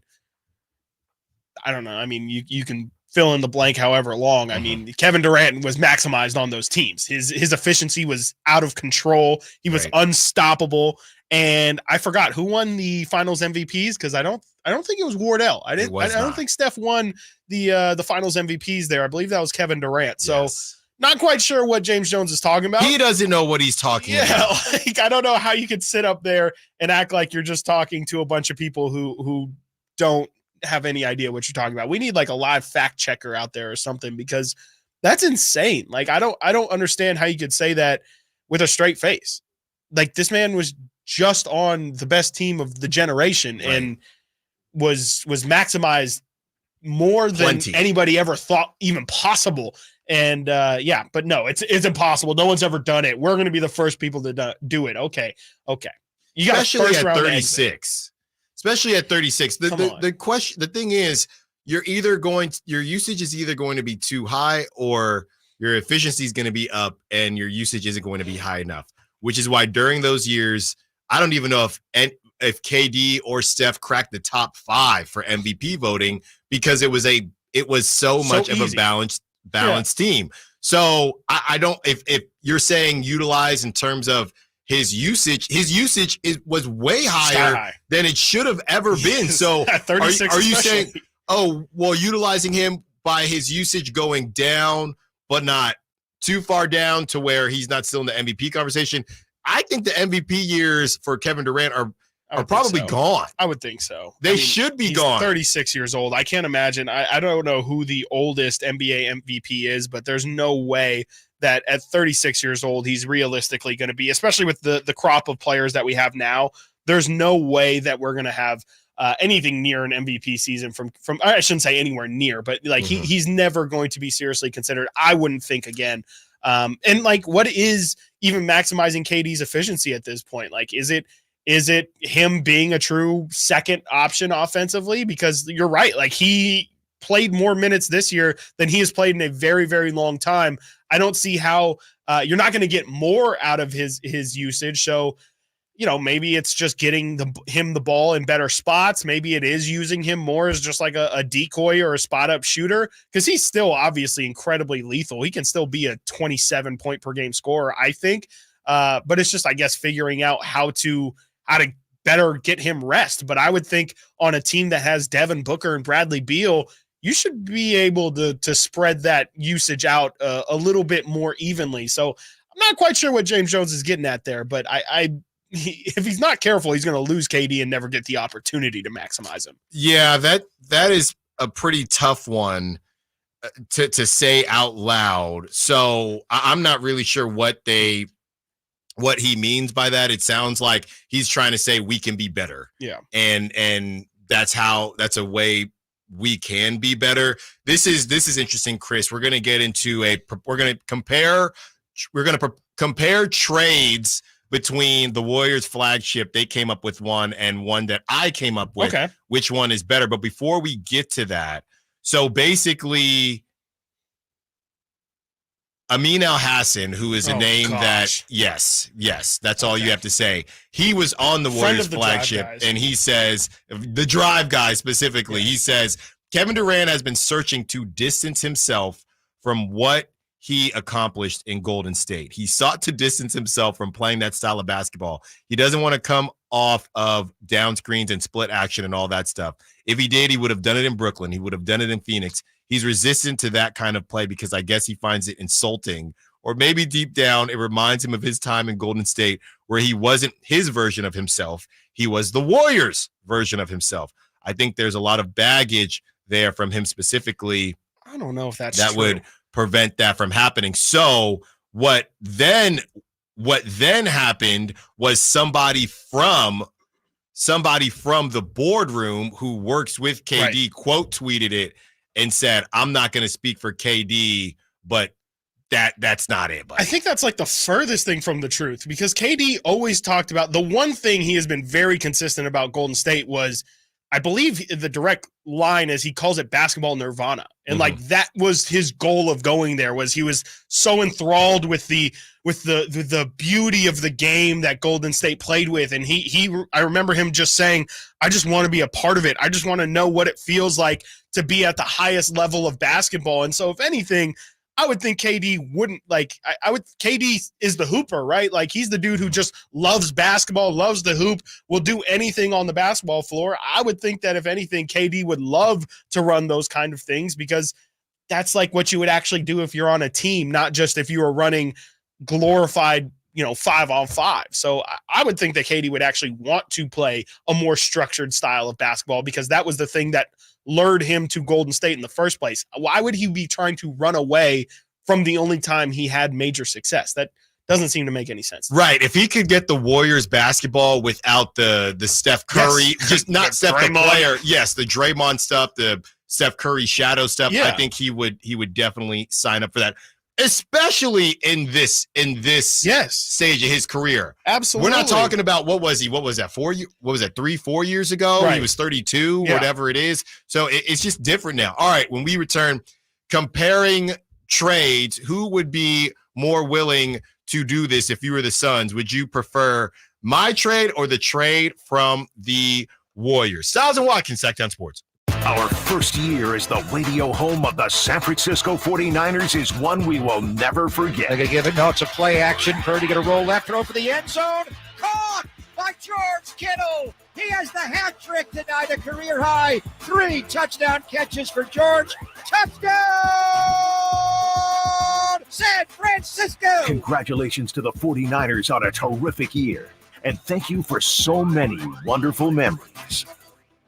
Are you stressing about your IRS tax problems? Have you received notices from the IRS threatening to garnish your wages, levy your bank accounts, or seize your property? You need an ally. Allies Tax Relief has tax attorneys and enrolled agents that are ready to fight for you. They have saved millions for taxpayers just like you. Allies Tax Relief can help put a stop to IRS collections and, most importantly, negotiate your tax debt. Here's Brenda, a happy client of Allies Tax Relief.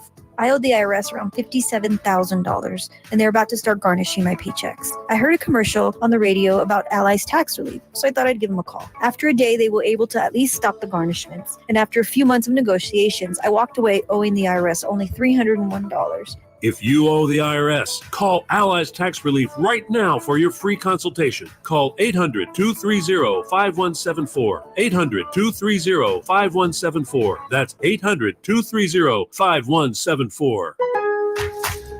Lowe's knows pros need the right tools for every job. That's why we sell the largest in-store selection of Klein tools anywhere. Find new items launching exclusively at Lowe's, like the self-leveling laser level for just $159.98. Plus, shop the Connect socket set for just $49.98. Get Klein tools in-store and online today, because Lowe's knows tools. Lowe's knows pros. Hey everyone, it's Ted from Consumer Cellular, the guy in the orange sweater, and this is your wake-up call. If you're paying too much for wireless service, you don't have to keep having that nightmare. Consumer Cellular has the same fast, reliable coverage as the leading carriers for less. And for a limited time, new customers receive their second month free when they sign up and use promo code MONTHFREE by May 31st. So why keep spending more than you have to? Seriously, wake up and call 1-888-FREEDOM or visit consumercellular.com. Taxes, fees, and other third-party charges will apply. See website for additional details. Hey, it's Carmichael Dave inviting you to make the switch to electric this spring and save big with American Energy. Stay ahead of those spiking energy bills this summer with up to $9,000 in rebates on a new ultra-high efficiency comfort system. American Energy is providing huge rebates from SMUD as well as spring specials by installing one of many incredibly efficient AC options available to you right now. Get rid of those fluctuating gas bills in the winter and switch to year-round all-electric with American Energy. Let them perform a free in-home energy efficiency analysis and see where they can help you save for the warmer months ahead. These guys are the best. Been serving the greater Sacramento area since 1981. A+ from the Better Business Bureau. Learn more by calling 916-520-9990. That's 916-520-9990. Call 916-520-9990 now. Were you recently in a car accident? Don't let the insurance companies push you around. Turn to the experts at Gonzalez Law. Our team specializes in car accident cases, wrongful termination, and criminal defense, fighting tirelessly to get you the compensation and justice you deserve. With years of experience and a track record of success, we don't settle for less, and neither should you. Visit ZachLegalDefense.com or call 916-304-9187 for a free consultation. Gonzalez Law, your advocate in the fight for justice. So here's a fact. 85% of the population will suffer from foot pain in their lifetime. That's almost everyone. So you'd think there'd be plenty of healthy long-term remedies, but there just aren't. right? Hi, I'm Dan from the Good Feet store. You know, people come in all the time sharing the same frustrating story. Bought this, tried that, been there, done whatever, all different kinds of things, but all with a similar result. Nothing. A discouraging and endless cycle of disappointment. If this rings a bell, don't despair. There is hope. If you think you've tried everything, you probably haven't tried Good Feet arch supports from the Good Feet store. They're designed to relieve, even eliminate, the pain commonly caused by certain foot conditions like plantar fasciitis, bunions, flat feet, and others. Plus, provide better balance and increased comfort. Do you have sore feet, an aching back, or plantar fasciitis? Then get to the Good Feet store nearest you for your free arch support fitting. Good Feet arch supports are only available at the Good Feet store.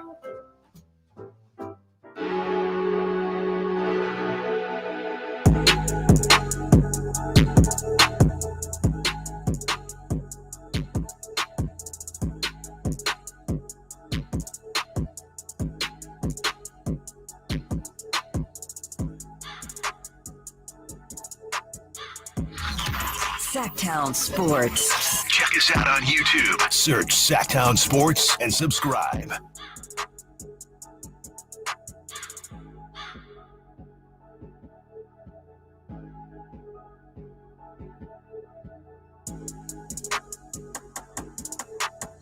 Okay, 2 trades.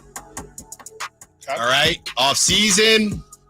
Sometimes you do the off season thing and you talk trades, hypothetical trades. Why not? Okay, first I'm going to say the trade from the Warriors side. Okay, the Warriors flagship, Mark Willard, host over there, had this to say. Warriors get Kevin Durant. All right. Okay, sounds nice for them. Warriors get Kevin Durant. The Suns get Andrew Wiggins, okay, Chris Paul, and 2 future first-round picks. And that's it. The comments are great. If I'm Phoenix, I'm just holding on still. I'm like, okay, and okay, where's the Kuminga? Where's no Moody? Pachems? Yeah, that's kind of nuts to not have somebody. Young... Hello, I know he's 36 years old, but you want Kevin Durant, right? You think what is? I feel like this is the problem that a lot of people have, and I'm sure we definitely fall victim to it as well. So we're not blameless. Well, you'll hear mine. You can make a decision. Why would Phoenix do that? Like nobody ever seems to think, yeah, that sounds great for Golden State. Here's Kevin Durant, and then we hate Andrew Wiggins, and even older Chris Paul. Oh, I know we got Chris Paul from you, but here's him back, and you know what? Look, I'm not stupid. Like that's not enough. So like, here's 2 first-round picks, and we're going to be good. So they're going to be low. You know what happened last time we had KD, right? Yeah. When we had all of those super high draft picks. Here you go. Here's 2 of those. So, right? Like, insane. You're really twisting my arm here. It's insane. There you go. There's 2 first-round picks. Fine, I'll do it. James Jones. Yeah. Fine, you can utilize him again. You know I love a deal. All okay. Right. All right, so well, that's ridiculous. Those are my thoughts. That's ridiculous. 916 says KD has too big of an ego to go back to the Warriors, in my opinion. I'm not sure. I wonder. 209 says they couldn't even get Bradley Beal for that deal. You probably couldn't. You honestly probably couldn't. I swear. All right, this is mine. That's crazy. So we think that that's too little for KD. Okay. Now I'm kind of worried about mine. No, I will. I promise no matter what, I will mine's not going to be too little. Okay. I think it's going to be the opposite. Okay. Here's mine. Well, that's at least more sane. The Kings get Kevin Durant. Okay. All right. The Suns get Harrison Barnes, Kevin Huerter, Davion Mitchell, a 2026 first rounder, and a 2028 first rounder. And it's a success on the trade generator.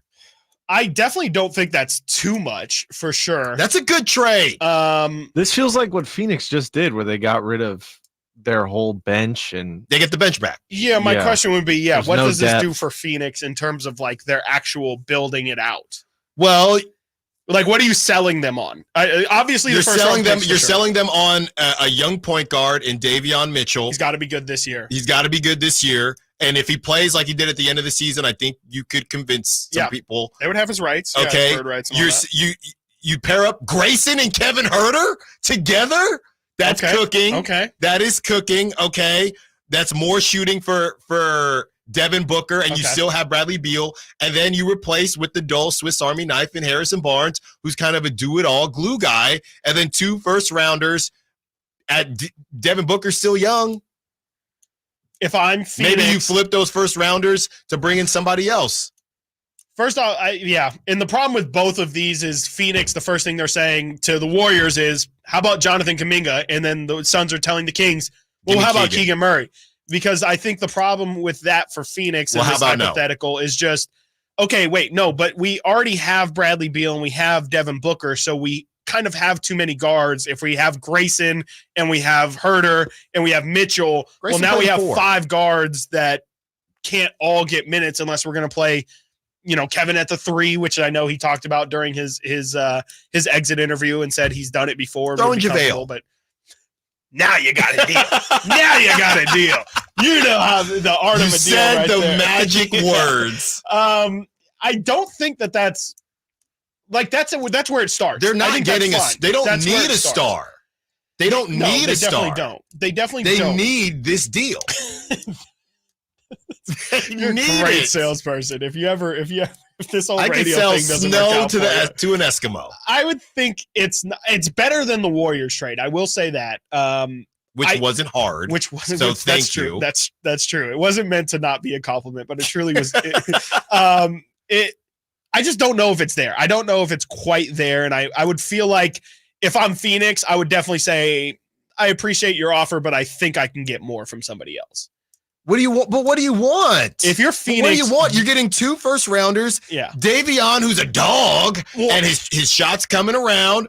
Kevin Herter, who's a sharpshooter sniper, and Harrison Barnes, who's a glue guy. No, if and he can run for the Phoenix mayor when he's done. There we go. Right. No, I mean you want Bradley Beal to wear a suit? No. I guess. Yes. Well, no, if you do, Harrison Barnes is your guy. I'm sorry.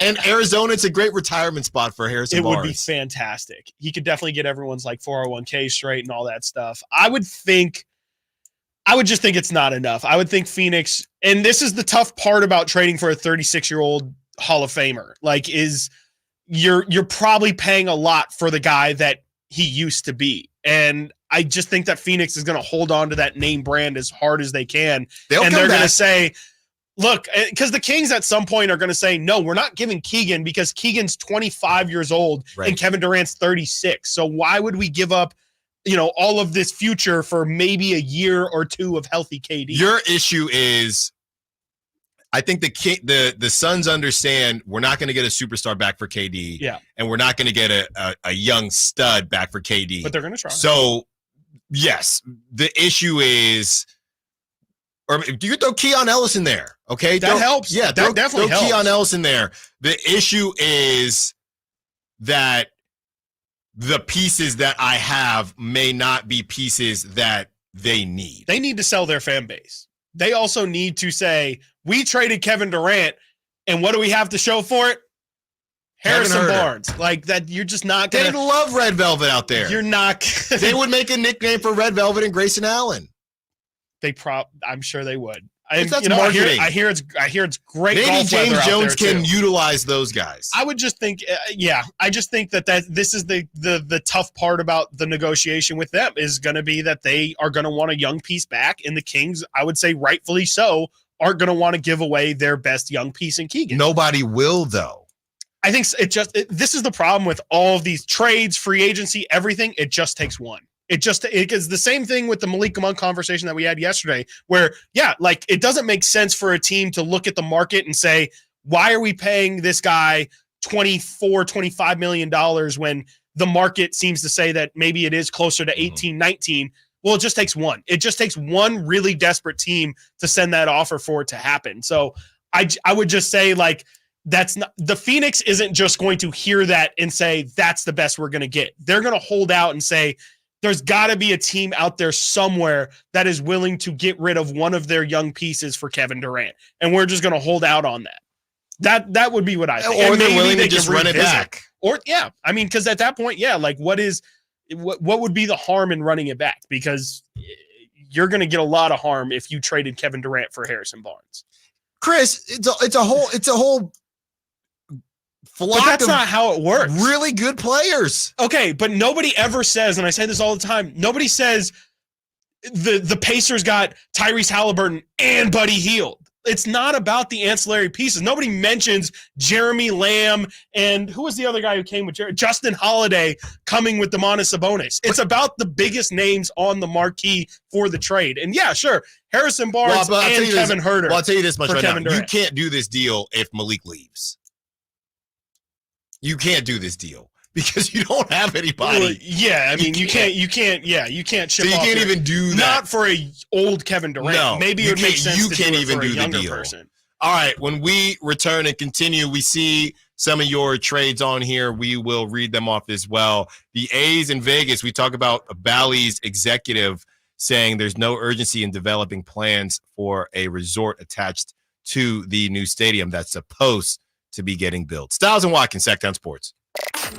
Did you miss any part of our live local shows? Don't worry, you never have to miss them again. Check out sacktownsports.com and search our podcast page and play our shows when you want. The Carmichael Dave Show with Jason Ross, Stiles and Watkins, and the Drive Guys. Plus, other podcasts like Return of the Empire, Return of the Roar, the Stingers Up podcast, and Golf to Go with Frank LaRosa.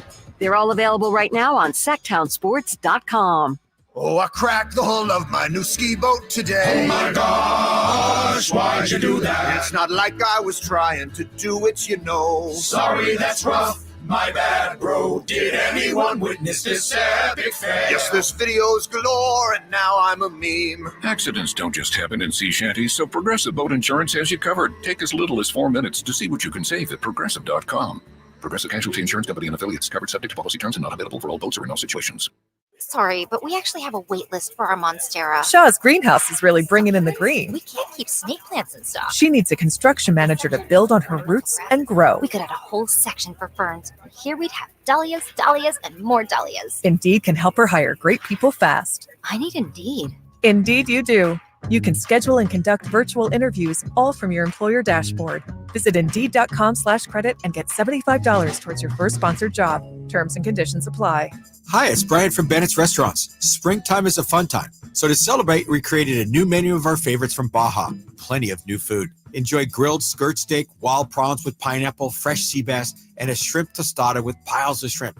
Or maybe our fresh empanadas stuffed with carnitas and cheese are more your speed. Enjoy our newest dessert, Kylie's Churros, with a vanilla cream center. Visit Bennett'sRestaurants.com and come enjoy our new Baja menu today. Eat well, stay well. Country in the Park is back May 17th and 18th at Cal Expo with Brantley Gilbert, Dustin Lynch, Jay Cohen, Walker Hayes, and more. Tickets start at just $46. Country in the Park, May 17th and 18th at Cal Expo. For more information, visit CITPFest.com. Brought to you by Kids Care Dental and Orthodontics, the Hot Tub Store, and Kettleman's. Weekends are for Sacramento Rivercats baseball. Join us on Fridays for live music and happy hour in Elysian Landing. Sutter Health Fireworks Saturdays for a post-game fireworks show. And Sunday Fun Days for perfect day game baseball. For a full promotion schedule and to buy tickets, visit rivercats.com. We'll see you at Sutter Health Park this weekend. Want the best movie experience in town? Join Sacktown Sports IMAX Pass by visiting sacktownsports.com. Sign up today. You can win tickets to see this week's films at the Esquire IMAX Theater.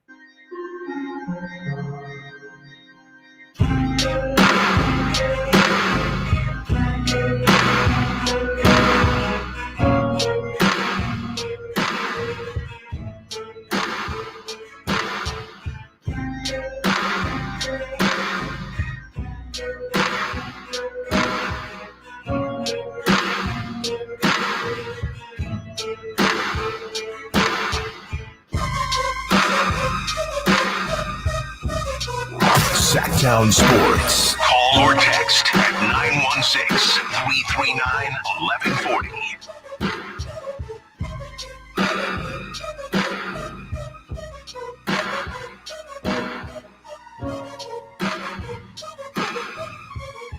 So this came out yesterday. A Bally's corporate executive said there's no urgency in developing plans for a resort attached to a Major League Baseball stadium being built by the Oakland Athletics on the Tropicana site. And Chris, I think this is just important. That shows that they don't really know what they want out of this, and it's just not a good look, because I believe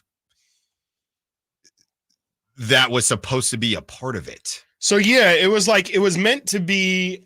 The idea sounds great, which is kind of, I guess you could say, the theme of this A's relocation in general. But the idea, I guess, was for Bally's to build a hotel that is sports themed and then have it be like essentially a tunnel way into the stadium. Like the only way, it was like a way to avoid the Vegas heat was going to be you walk into the hotel, and then the hotel has, we were just in Vegas. There's like all these little trams and little hallways that'll lead you to connect between the hotels. And the plan was for them to have that hotel attached to the stadium. But, I have some quotes here from the Bally's CEO that just make it sound like there's no urgency. I mean, I think there's literally a quote. Yes, there's a quote here from Charles Diao, I believe is how it's pronounced, who is the CEO of Bally's, saying, quote, "We have absolutely no urgency whatsoever to get to certainty because our option value increases over time closer to the date. And with the more that they invest closer to the 2028 season, while we understand that you would like to have some certainty, that's not how we maximize the value of that option." So they're not even concerned about the baseball part of this. They don't care about the A's or any of it. They're just worried about their own making money, because Bally's is, they're a casino. That's all that they are in this for, is for the money aspect of it. They don't care about John Fisher. They don't care about any of the A's plans or anything like that. There's also a quote here that says, quote, "We have minimal capital required to supply them being the Athletics, in response to an inquiry about when details of the resort would be rolled out." So they are so far away from even having any sort of plans on building this thing. And this is why I think if you're one of those people that believe that that Vivek was always planning to keep this team here, and the bet was that the A's thing was going to fall through, I think this is at least a step closer to that for sure. I mean, these things you would like to believe would have a sense of urgency, that the A's would be constantly pressing to make sure that, hey, a lot of people don't think this is going to happen. Let's try and tighten this up as much as we can so that there's as many signs as possible that we're actually working in a positive direction. This is yet another report that seems to indicate things just might not happen. Things might just not end up coming to fruition in general. Yeah, somebody commented on the post saying, "Code for we can't afford it." That too. On both sides. Right. It seems like it's a complete mess. And yeah, between last week looking for private investors and this week, this stuff coming out about what things were supposed to be. So it's already kind of deviating from the initial plan. It's just not great for and all Vegas. Of this comes too as the A's get a sweep. I was literally going to say the A's get a sweep. They sweep the Pirates, and JJ Bleday stays hot. He continues to hit the ball at a ridiculous rate. Last night, 2 walks to get on base and keep everything rolling. Abraham Toro had 2 hits and a dinger. Oh, the also, Bash brothers? Tyler Nevin with a dinger as well. Oh, he had 2 hits. Triplets. So they are rocking and rolling, and Kyle McCann, the catcher, even with 2 hits and a steak. That's called an RBI. So yeah, they're doing some things, Chris. And like we said, they got the Marlins up next, who are not good. Tim Anderson, I hope his eye is better than it was a couple months ago when he got punched in the face. But yeah, you have the Marlins and their lack of success. So can the A's take care of the Marlins, get another sweep, and be on the right side of 500, or maybe not sweep, win another series and just get to 500. So baseball wise, the A's definitely have some watchable baseball. 3 errors last night, so you got to clean that up. but they were still able to get the W. Can we run a little Allen ISO right here? Sure. Can I give you an ISO here? Mm-hmm. You were very high on the Giants. Not very high. I would say you were optimistic about the Giants before the season. Casey Pratt tweeted this out yesterday.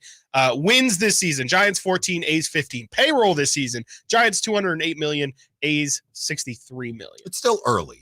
Absolutely. It is still very, early, very but early. it's the same issue. It's the same issue. By the way, speaking of the Giants, myself and Frankie Cardicelli, we will be at the River Cats game tonight. I am trying that mac and cheese. I'm trying the tri-tip. I'm going to take it all in tonight. I will be at the River Cats game, and Frankie will be there as well. If you see us, say what's up to us so I can feel like some of the other celebs in the Sacramento area. But yeah, and the reason I'm going is to figure out what is the deal with Elliot Ramos and why he hasn't been pulled up, because that's the issue, Chris, right? They cannot get to the bottom of it. They are not they are not taking care of business. The Giants aren't on the offensive end. Now, Blake Snell has been awful, and we know it's been tough because he came back. He came back a little bit, late because of when he got signed. But right now, Elliot Ramos in Sacramento, and look, maybe he's Bull Durham, and he's just stuck. He's just they call them 4A players, guys that just ball out in AAA but can't get it done in the major leagues. I just don't think Elliot Ramos has gotten enough time yet to have that conversation. He's still only 24. That's crazy. He is still only 24. Right now he's hitting 296, okay? His on-base percentage is 381. His slugging is 582. His OPS is 962. He has 7 dingers, all right? 19 RBIs. I don't get it when you have, so what happened last season, Chris? I don't know if I talked to you about this. But I said, and I'll never forget, I don't even know if I think baby Stiles was a baby, right? Just very small. And me and wifey were, all right, let's go out. Let's enjoy. Let's get some food while she naps. Because this is the golden age where they'll nap through anything. Mm-hmm. So I'll never forget. We're sitting, we're enjoying some food. We're still in Alameda at this time. And I send out a tweet that said, man, it's not even that I have a problem with Yastrzemski and Austin Slater, but it feels like the Giants just need to turn the page and just move on from those guys to say, hey, that was a certain time. We're moving on. They did not do that. Fast forward. But Chris, Giants fans, and I don't mind Giants fans, but baseball fans in general, some of them can be a bit annoying, and they can be a bit of know-it-alls, and they can be gatekeepers. When they feel like you are trying to speak on something you don't know or understand, and now nobody cares about batting average anymore. It's a bunch. It's war, and it's a bunch of it's WOBA and ex-WOBA and a bunch of random things. So I'm just saying, look, back in my day, I like a guy who, now here's a guy, I like a guy with a nice on base percentage. You can get on base, batting average, low strikeout rate. Yes, everybody loves the long ball, but I just like the classics. That's who I am. I got destroyed by people. They weren't even really defending. They were defending Yastrzemski because of his defense. Now he doesn't even play center field. He plays right field now. Come on now. And I know it's a different type of right field at home, but whatever. That's only half the games. The Austin Slater fans, basically what happened was all of the fans that translated from back in the day with Brandon Belt, they've all now moved to Austin Slater is how I took that. I got destroyed. Look at his stats against lefties. So he's Mike Trout against lefties. He's this, he's that. Just stop it. So Elliot Ramos is just suffering in Sacramento with the Sacramento Heat and the River Cats. So Austin Slater can be halfway decent and come in and pinch hit and play against lefties. It's ridiculous. Yeah. Did you happen to hear Yaz's comments? He was on the Bay Area flagship for the Giants yesterday and essentially was just hyping up his defense. I mean, I believe the direct quote was, I believe that I'm the best for that right. I'm the best at playing that right field. No, he's been a lot of that. League. But he's been doing a lot of that. Yastrzemski has, and he went on and he said after he had a pretty good series last series, thanks for the guys for sticking with me, for the front office. You had one good series, and we're talking like this is a former MVP. What was he, 8th in MVP voting? Yes, for a that 1 year. shortened season in 2020. Thanks for sticking with me. Your leash ain't supposed to last that long. It's not supposed to last 4 years. Yes, the exact quote was, "I'm probably more comfortable than anyone in the league playing right field at Oracle. It's something that I take a ton of pride in." I don't care. You give me 20 games out there that you can find somebody. You don't hit well enough to defend that. I agree. And Slater, so this is what I nicknamed them, the Sladies. You know, you got the Swifties. The Sladies are on my helmet. There are probably some Sladies listening right now. Well, I don't care about the Sladies anymore. Get them off the squad. Yeah. Me and Frankie are going. Get to the bottom of it tonight. Do not let Elliot Ramos hit a bomb tonight. Dude. Because I will drive to Oracle Park. I will put Elliot Ramos will hop in the car. We'll say enough is enough. After he rounds the bases, we'll just keep driving. I will drive him myself. I'm not playing around anymore. All right. Speaking of driving and moving different places, will LeBron be on the move? Darvin Ham may be on the move. There is a report that he will be done. We will discuss LeBron, the Lakers, Darvin Ham, and how Mike Brown could be in the conversation. Stiles Watkins, Sacktown Sports. Keegan Murray plays here. Keegan scores another three-pointer. Keegan Murray knocking it down to 23 points. Matched De'Aaron Fox for game scoring honors. Sacktown Sports is your proud home of the Sacramento Kings. I didn't ask to be thrown in the streets with nowhere to go. I didn't think I'd survive. But I did ask for help, and Covenant House was there for me. 1 in 10 young adults will experience a form of homelessness this year. For these kids who didn't ask to be put in this unthinkable situation, Covenant House is there. Covenant House helped me break the cycle of homelessness in my family. They gave me the love that I needed. Over 2,000 young people will sleep safely in a Covenant House bed tonight. When youth who are experiencing homelessness have a hot meal, a safe place to sleep, medical care, and love, they can overcome heartbreaking challenges and have a brighter future. They just really genuinely just wanted to help me succeed, and I'm succeeding. I'm a speaker, I'm an author. Covenant House really helped me and really helped mold me into the woman I am today. If you or someone you love is asking for help, go to safeplacetosleep.org today. Across Sacramento, air conditioners are firing up, and with them, power bills are going through the roof. Are you ready for your utility bill to soar even higher next month? Since 1980, Aztec Solar has helped thousands of homeowners save money because going solar is like getting an extra paycheck every month. We call it the Aztec Paycheck. How big of a paycheck? Find out at yourpowersavings.com. Visit yourpowersavings.com and Aztec Solar will text you how much money you'll save every month. Find out how much you'll save now at yourpowersavings.com. It's fast, easy, and reliable. Stop paying the power company and start paying yourself.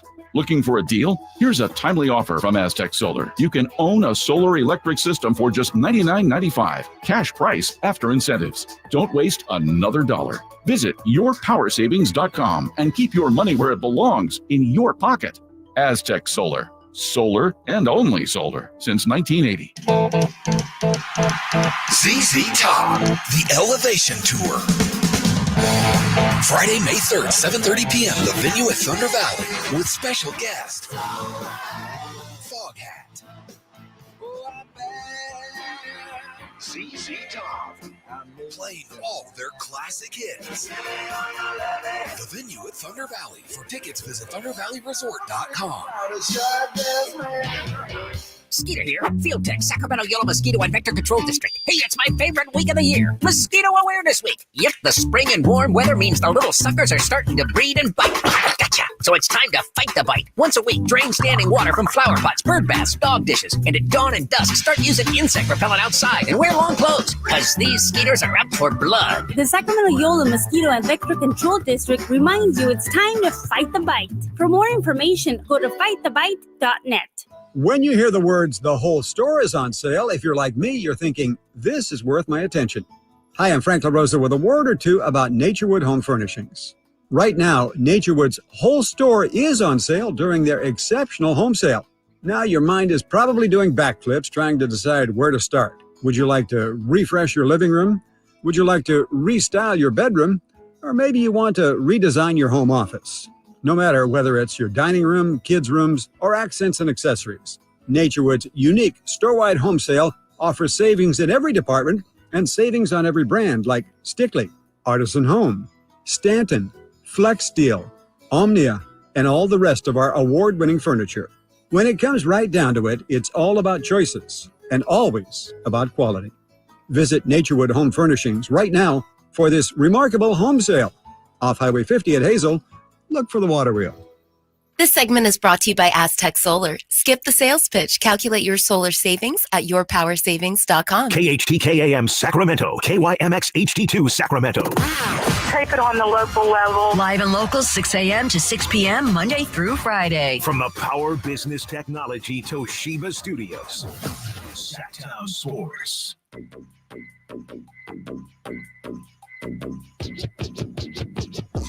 Live and local. Live and local. This is Sacktown Sports.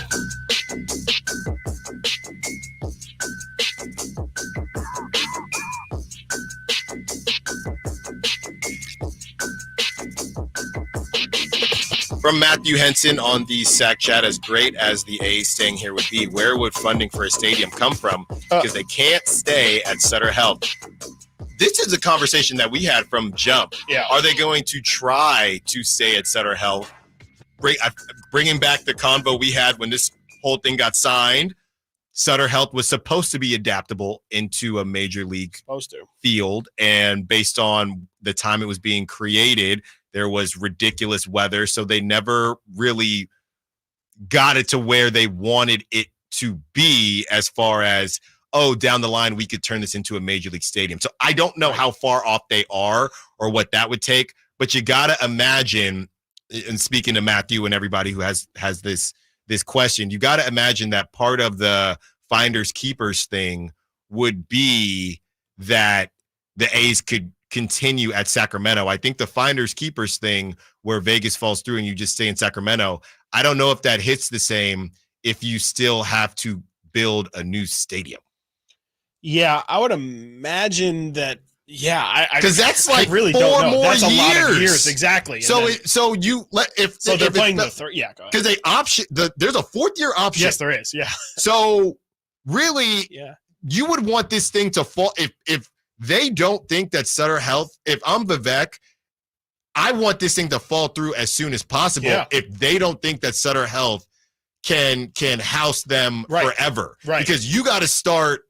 Yeah, you got to get shovels in the ground. Exactly. Soon. Well, you have to win the bid. You want the bid to start because if you start from the beginning, then you basically now you're just trusting that Manfred or whoever will say, well, you guys did us a solid, right? Because Salt Lake City will say, well, you got to start from scratch in Sacramento anyway, exactly. And Oakland's going to say, well, you got to start from scratch from Sacramento anyway, right?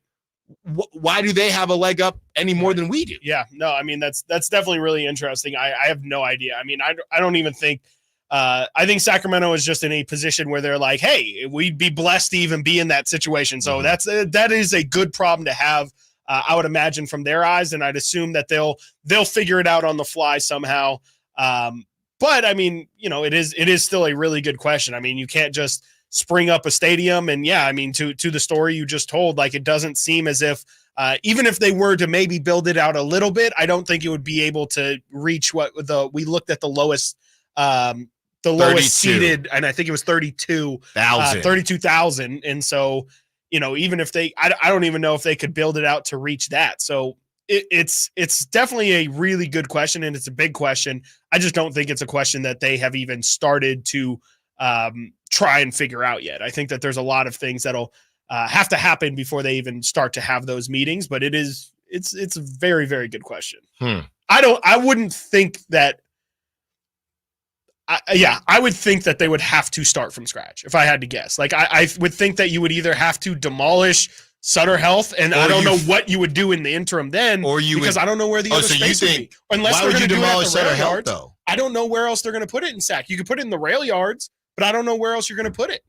The stadium. Where the River Cat's going to play. Yeah, we don't know where they're going to play this year or next year. Bleep them River Cats. Yeah, I mean I think that's true. I mean that seems to be how they're treating it. Well, one of the Giants would say okay, right? I mean, and that's more maybe ignorance on my side. I just don't know where the new ballpark would, if they were to get the bid. I can't think. I mean, the rail yards or are the only place I could think. Or somehow, some way, they convince Major League Baseball that this whole most intimate setting thing, it's more marketing. than a shtick, right? And it's, hey, when you come to Sacramento, you have the best seat in the house. Sure. We have one stadium that is just a very unique setting. Yeah, and there's 20,000. Their field of dreams. 20,000 exactly. It's 20,000 that's going to all have better seating than they have at a bunch of different ballparks. Could they charge a high enough price to make up?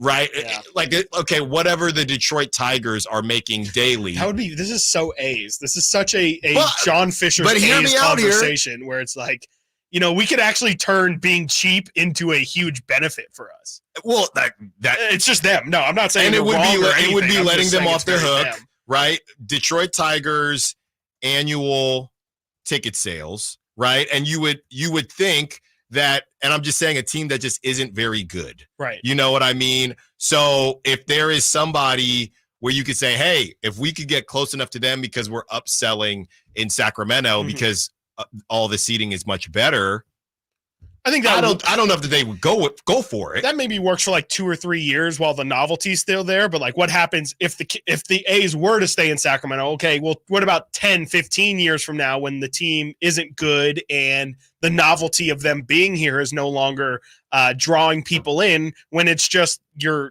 average MLB team and there's nothing special about it? We see, I keep seeing pictures of Philadelphia not having anybody in the stands. So I can't believe that if you have elevated ticket prices and are going to try and sell people on it's actually premium venue and all that stuff, 8 years from now when the team sucks, I just think nobody's going to show up. Okay, so I assume this is the same thing. The gate receipts of the Detroit Tigers from 2009 to 2022, and I would assume that's, hey, this is all the tickets that we, literally the gate receipts. Yeah. So crazy enough. So this is when Miguel Cabrera, 2012, they did 98 million. Okay. 2013, 96 million. In 2021, Chris, they did 29 million. Oh my God. In 2022, they did 49 million. Okay. That's obviously a lot better. 29 million from ticket sales. 29 million from ticket sales. That was in 2021. And in 2022, they did 49 million in ticket sales. So the question is, could the A's get to, right? And I don't know what the average is, but I'm just using the Detroit Tigers because the Yankees or whoever, I'm sure that's through the roof. Could the A's get to 50 million in ticket sales out of Sutter Health? That feels like a lot. I mean, and I don't really know what they're at right now, but I mean, I'm not really super familiar with what the average gate would be, but that feels like a high number. Even I mean, especially considering you have half of the seating. I just don't think you would probably have to sell out. I mean, it's not much different from what the A's are planning to do in Vegas, because right now with their projections, even they're projecting every single home game as a sellout. Unless my math is wrong, I divided 50 million by 25,000, right? Because that's the seating to get to the sales. Okay. 50 million. I'm no math expert. 50 million by 25,000. So 25,000 people, 25,000 tickets. On average, it would be $2,000 a ticket to get to 50 million. Yeah, that's not happening. No, that's just not happening. I don't know how you could. I'm not quite sure how any of that stuff works, but they would have to build out a bigger park. There's no way that they would allow them to play on some toy park or anything like that. Like, I think you can sell the novelty for a couple years, but the second you say that this team is permanent, you need to have a legitimate home, because the Sutter Health Park is also so far back in terms of, just the advancements that have happened with technology and everything like that. I know they just built out a new clubhouse and a new family room and all that stuff, but if you're going to be staying here for the long term, you're pretty much going to need to restart. I just can't imagine that there'd be any way that they would just say, oh yeah, Sutter Health Park is fine. We'll sell it as a novelty and it'll just work for the rest of the time. I just think that at some point you would have to get to the point where, hey, yeah, we are actually going to look to build an actual ballpark. And guess what? The city's not helping this time. So that's going to actually have to come out of those billionaire pockets. And I don't think that's going to happen. 530 is saving me here. 530 is correct. Yeah, it would basically be by 81 games. And I never thought I would be doing I know my sixth grade teacher is out there somewhere just saying, wow, Alan is actually doing math on the air. Who would have thought? So it would be 50 million if you want to get to 50 million divided by the seating. So that seating is at, let's say, if they can get to 25,000. So that's that 2,000 I was talking about. And then you divide that by 81. So it would be about $24 a ticket, if my math is correct, which feels realistic. But you got to sell out. But right? that you got to sell out. And that's the bottom. I would assume 2021 was probably one of the worst seasons ever. You're not selling out on a Tuesday night. No. Not against the Royals. What about? Thank you, 530. What about what's going on with all the land where Arco was? What's going on over there? In my hood? In the NATO hospital. Hospital, Yeah, huh? it's like a big hospital. Well, campus. what's more important, a hospital or It's a the great A's? question. That's a fantastic question, Nate. So let's let's talk to Steinberg. Yeah, Dave knows all these politicians and stuff. Let's ask them the hard-hitting questions. What do we need? We need some more. We need some more ibuprofen. Do we need live saved or do we need baseball played? Yes. Okay? How about that? Put it on a shirt. Man. Put it on a shirt. 530. What about parking and concessions? There is a world where you pull it off. I think that convincing is more realistic. Adding, right? Because they're at 20 right now. You somehow get to 30,000. Adding, you have a good experience. People like it out there. Sacramento fans come out, pack the building every single night. I think that is more realistic than Sacramento saying, oh, we're going to start from scratch somewhere. Yeah, I don't know. I would think so. I would think it's more realistic, but I just it's not a better option. Yeah.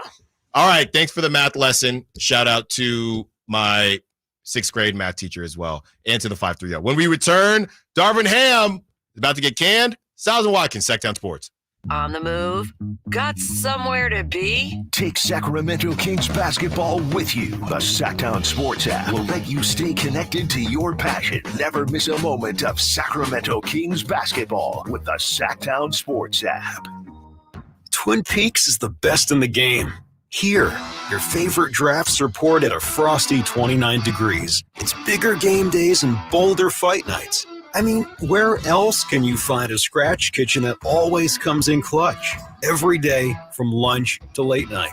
Only at Twin Peaks, the #1 sports bar. Cool moms love the lounge. Show your appreciation this Mother's Day by treating your mom to specials on some of our favorites all day long. Guys, are you still dealing with loss of energy, poor sleep, weight gain, and even ED? Revive Men's Health Sacramento offers guaranteed low T and ED treatments. And this month only, qualified patients get a free 1-month supply of personalized ED medication, plus a free ED treatment producing immediate results. Availability is limited. Book your free exam and consultation today. Call 916-365-4566. That's 916-365-4566. Or visit revivemenshealth.com.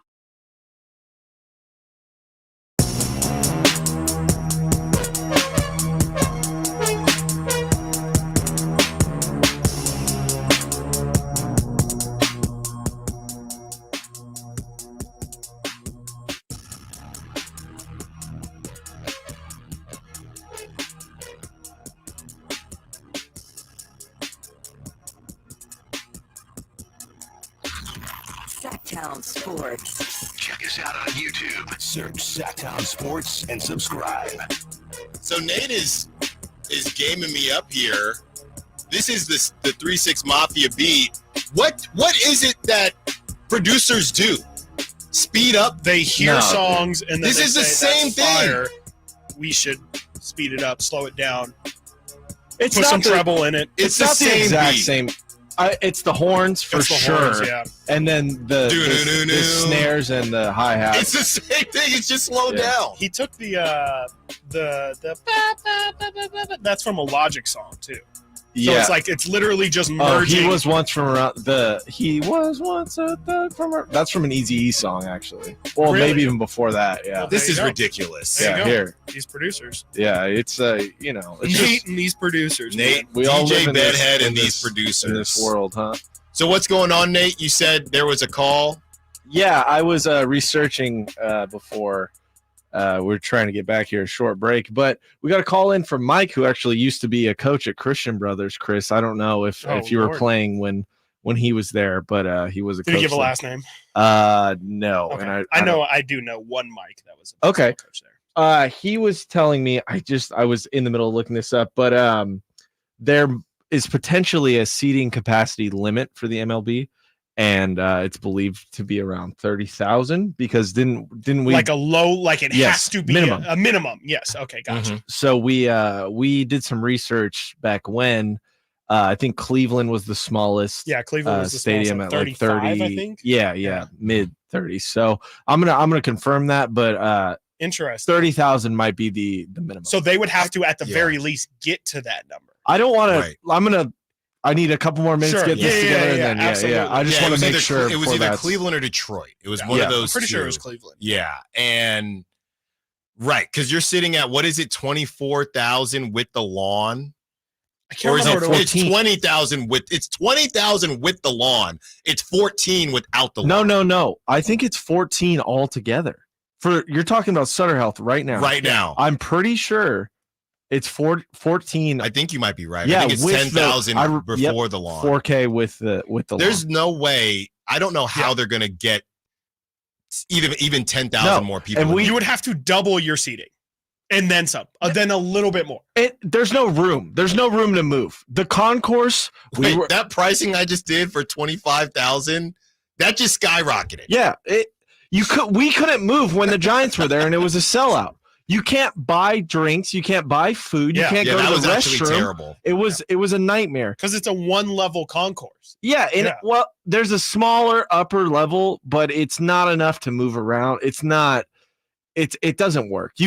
Long story short, we're saying they're probably going to need to build a stadium. Yes, because if there's no expanding the stadium, which I just looking at it, where are you going to expand? And you're not going to build a parking garage, right? Because it's going to take 3 hours to get out of that if you're on the top level. Yeah. That's why they don't do parking garages like that. It doesn't make sense. It's already up against the street on both sides, or on all three corners, and the other corner is the parking lot. You could maybe do like some outfield bleachers would be probably the most obvious thing, but I don't know even then how many it ends up getting to. Like, because again, we're talking about doubling the seating right now.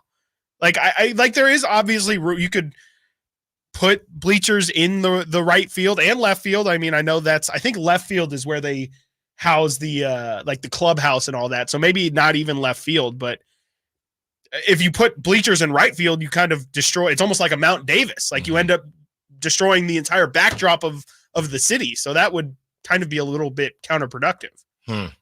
I would think you would have to build a new stadium. And I mean, the Sac Republic Stadium was supposed to be at the rail yards. Well, somebody said, how do the A's impact the Sac Republic? That was from the 916. I mean, yeah, I don't have all the answers on that, but it seems, I mean, it jumps them. It would definitely be the priority for sure. If you have a guarantee for, it's funny to say, if you have a guarantee for Major League, you should probably, that's going to take precedent, but we already had Major League agreement for Sac Republic. So I would say, it would still take precedent, and, maybe, who knows, maybe they can figure out how to make it a dual field or something. Yeah. Who knows, man? This is above us, that's for sure. These are champagne problems, as in these people who the billionaires that are in charge of this. This is their job to figure out, and it's obviously a really big question, but I just don't think we're going to be able to get the answers to it. No, but I do think that this Vegas thing, because of timing, is either going to end up end up moving forward or end up crashing and burning. Of course. And I don't think it's gonna happen in 3 years. I think it's gonna happen pretty darn soon. I don't know how soon, but pretty darn soon because of Major League Baseball just wanting this to be in a better place. You can't just continue to be in limbo with a whole franchise. That's absurd. Well, and they have multiple franchises like this now too. Like the Rays are in a pretty weird situation too, and I know they're playing hardball with the Brewers, I think, with their stadium as well. So I mean, you maybe this isn't even up there on MLB's. I know they're trying to get these situations done as fast as possible to get the relocation to kind of get into gear, but this to me seems like a thing. I agree with you. It's probably going to happen a lot sooner rather than later. I would think we start to really hear about things start to fall through. Probably, I would think maybe next summer is where things would probably start to fall through, or you'll start to see the signs of things starting to slip out of their hands. It just doesn't feel like anything has ever since they broke the news that Vegas was going to get the A's. It's felt like none of the headlines or the stories that have came out have led you to believe that is moving in a positive direction. Everything has seemingly been, oh, there's a setback here. Oh, there's actually more adversity than we initially thought here. And it just kind of feels like there's going to be a straw that breaks the camel's back on all of this. And at some point, Major League Baseball is going to have to step in and say, this is ridiculous. This is making us look worse than ever. So I don't know when it'll be, but it does seem like things are starting to stack up in that direction pretty quickly. Yeah, nobody wants to be looked at as a joke. Exactly. And I think that Major League Baseball has already seen themselves get leapfrogged by the NFL. Yep. By the NBA. Oh, yeah. And we talked about this, Chris. It's very possible. By the way, bad luck to Mike Trout. I mean, he's got another knee injury. I believe he's going to have to get some type of surgery. Yeah. So that's a star who, I mean, my buddies were saying, would you take him on your team? I mean, you're going to take him, but I don't know what you're going to get out of him now. This is a couple years now where he's been injured, but you have a league in Major League Baseball that's continuing to get leapfrogged. And I know you saw that video of Caitlin Clark with the icy chain hanging out with her teammates. And next thing you know, you see the LA Sparks. They were at the Clippers game with Cameron Brink and everyone. It's very possible. I don't know if there's one thing, and we know this better. We know this better than most when it comes to perception versus reality. But there's one thing when it comes to how much money you're actually making. There's another thing when it comes to, well, every time I go to Twitter, I see Cameron Brink or I see WNBA players. I don't see Major League Baseball players. No. And I think that Major League Baseball isn't worried about the WNBA leapfrogging them in terms of money, but popularity. Yeah. I think it could get real spicy these next couple of years. I mean, we've asked the question, right? Caitlin Clark, how many baseball players are more famous than Caitlin Clark right now? Have we done that on air? Yeah, I think so. I think we brought it on air because we were talking about it quite a bit during the Kings season at a couple media tables, and the answer is shockingly low. Like, I mean, in there's a lot of stretches there where it's like, Mookie Betts. That's a stretch to me. Like, is that a stretch? Shohei, I think, is probably the one, right? Mike Trout. Is your grandma more likely to know Mike Trout or Caitlin Clark? I feel like Caitlin Clark. And by the time this season ends, I mean, you could put Angel Reese in that category. Sure. You could put Cameron Brink in that category. Yeah. By the time this season ends, there will be more players in the WNBA that you will have that question for. That's just what it is. Oh, so I would think. That's just what it is. All right, Steven, we see you. We will get to you when we return. The A's are on the move. What about Darvin Ham? Stiles and Watkins, Sacktown Sports. Domantas Sabonis plays here. He finds Sabonis, put the frosting on the cake, put the cherry on the sundae. Sabonis with a two-hand flush makes it 114-106. Sacktown Sports is your proud home of the Sacramento Kings. Oh, I cracked the hull of my new ski boat today. Oh my gosh, why'd you do that? It's not like I was trying to do it, Sorry, that's rough. My bad, bro. Did anyone witness this epic fail? Yes, this video is galore, and now I'm a meme. Accidents don't just happen in sea shanties, so Progressive Boat Insurance has you covered. Take as little as 4 minutes to see what you can save at Progressive.com. Progressive Casualty Insurance Company and affiliates. Covered subject to policy terms and not available for all boats or in all situations. Sorry, but we actually have a wait list for our Monstera. Shaw's greenhouse is really bringing in the green. We can't keep snake plants in stock. She needs a construction manager to build on her roots and grow. We could add a whole section for ferns. Here we'd have dahlias, dahlias, and more dahlias. Indeed can help her hire great people fast. I need Indeed. Indeed you do. You can schedule and conduct virtual interviews all from your employer dashboard.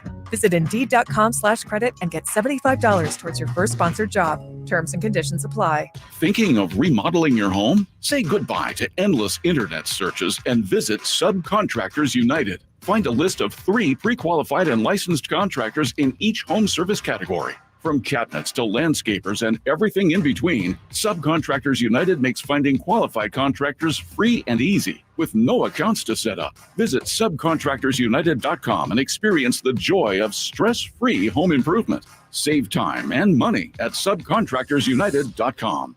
Power Business Technology is proud to be 100% independent, locally owned, and managed Toshiba copier dealer. Local ownership cuts out the red tape, allowing ourselves to never be too busy to personally answer the call when our clients need us. Recognized for excellence in service execution, training, and customer service, we're proud to be named a 2022 Toshiba ProMasters Elite Dealer. Contact us today for all of your business printing needs at 844-POWER-BZ. That's 844-769-3729, or visit us at powercopiers.com. Capital Casino has been serving the greater Sacramento area in the same convenient downtown location for over 20 years, with plenty of close-by, well-lit parking monitored by security staff and offering the most variety of table games in the region in a safe and friendly environment. Best food, best service, and the best action. That's Capital Casino. For more information on tournaments and gaming, check out their website at capital-casino.com. And please remember to gamble responsibly. 1-800-GAMBLER. Hi, I'm Kamiko, the founder of Miko's Hot Chicken. When we started our family restaurant, we were also raising a family. But let me tell you, it wasn't easy. Our Chase Inc. card was there to reward us on all of our business needs. Now we have a thriving location, and we're hungry for more. With the Chase Inc. Business Unlimited card, you can earn unlimited 1.5% cash back on every purchase, so your business can go from here to possible. Chase for business. Make more with yours. Real business owners compensated for their participation. Cards issued by JPMorgan Chase Bank and a member FDIC. Subject to credit approval. Terms apply. Country in the Park is back May 17th and 18th at Cal Expo with Brantley Gilbert, Dustin Lynch, Jay Cohen, Walker Hayes, and more. Tickets start at just $46. Country in the Park, May 17th and 18th at Cal Expo. For more information, visit CITPFest.com. Brought to you by Kids Care Dental and Orthodontics, the Hot Tub Store, and Cattleman's. Weekends are for Sacramento River Cats baseball. Join us on Fridays for live music and happy hour in Elysian Landing. Sutter Health Fireworks Saturdays for a post-game fireworks show, and Sunday Fun Days for perfect day game baseball. For a full promotion schedule and to buy tickets, visit rivercats.com. We'll see you at Sutter Health Park this weekend. Whitey here reminding you that not all gas grills are created equal. Bring out all the delicious flavors in your grilled meats with the amazing Napoleon Prestige and Prestige Pro line of outdoor cookers. My Napoleon Stainless Steel Pro Series gas grill has turned me into a grilling pro with features other grills cannot match. They're built different, built better, built to last. Made with premium stainless steel that boasts quality and a lifetime warranty. I may never want to cook indoors again. Napoleon grills and accessories are now available at your nearby Amy's, Ace Hardware in Sacramento, and now El Dorado.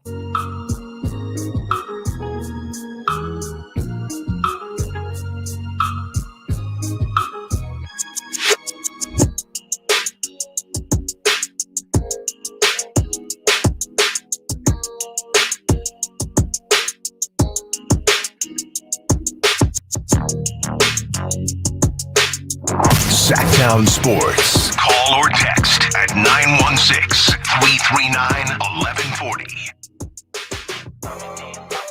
From the 530, Tropicana is closed and the stadium is scheduled to be built in Vegas, though, right? Scheduled? Yeah. Scheduled. And yes, the Tropicana is closed. Yeah, the Tropicana, we saw it. That thing, yeah. R.I.P. Yeah, that thing is done. Bye. For sure. Yeah. When did it close? They closed it down, I think, a couple months ago. All I know is it was closed. It was when after we were. Yeah. It was open. It was still open. Yeah, it was open when we were in Vegas. That's what I was, dude. I stayed there when I went to the Vikings Raiders game during the season, and I stayed at that hotel. And there are multiple rooms that just had, I should say, just like a straight wood window, 2x4 or whatever in the window, and not a 2x4, but whatever, a piece of plywood in the window.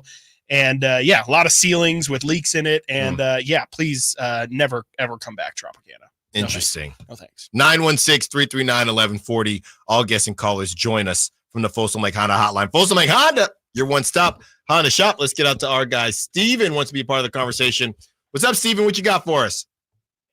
Not much, man. Sorry, I'm a little late to the A's party, but you're good. The app is always like 3 minutes behind. You know what I'm saying? So you're good. Okay, so I'm looking at numbers last year, and I actually have some numbers in front of me. So the A's actually averaged 10,275 in their attendance last year alone.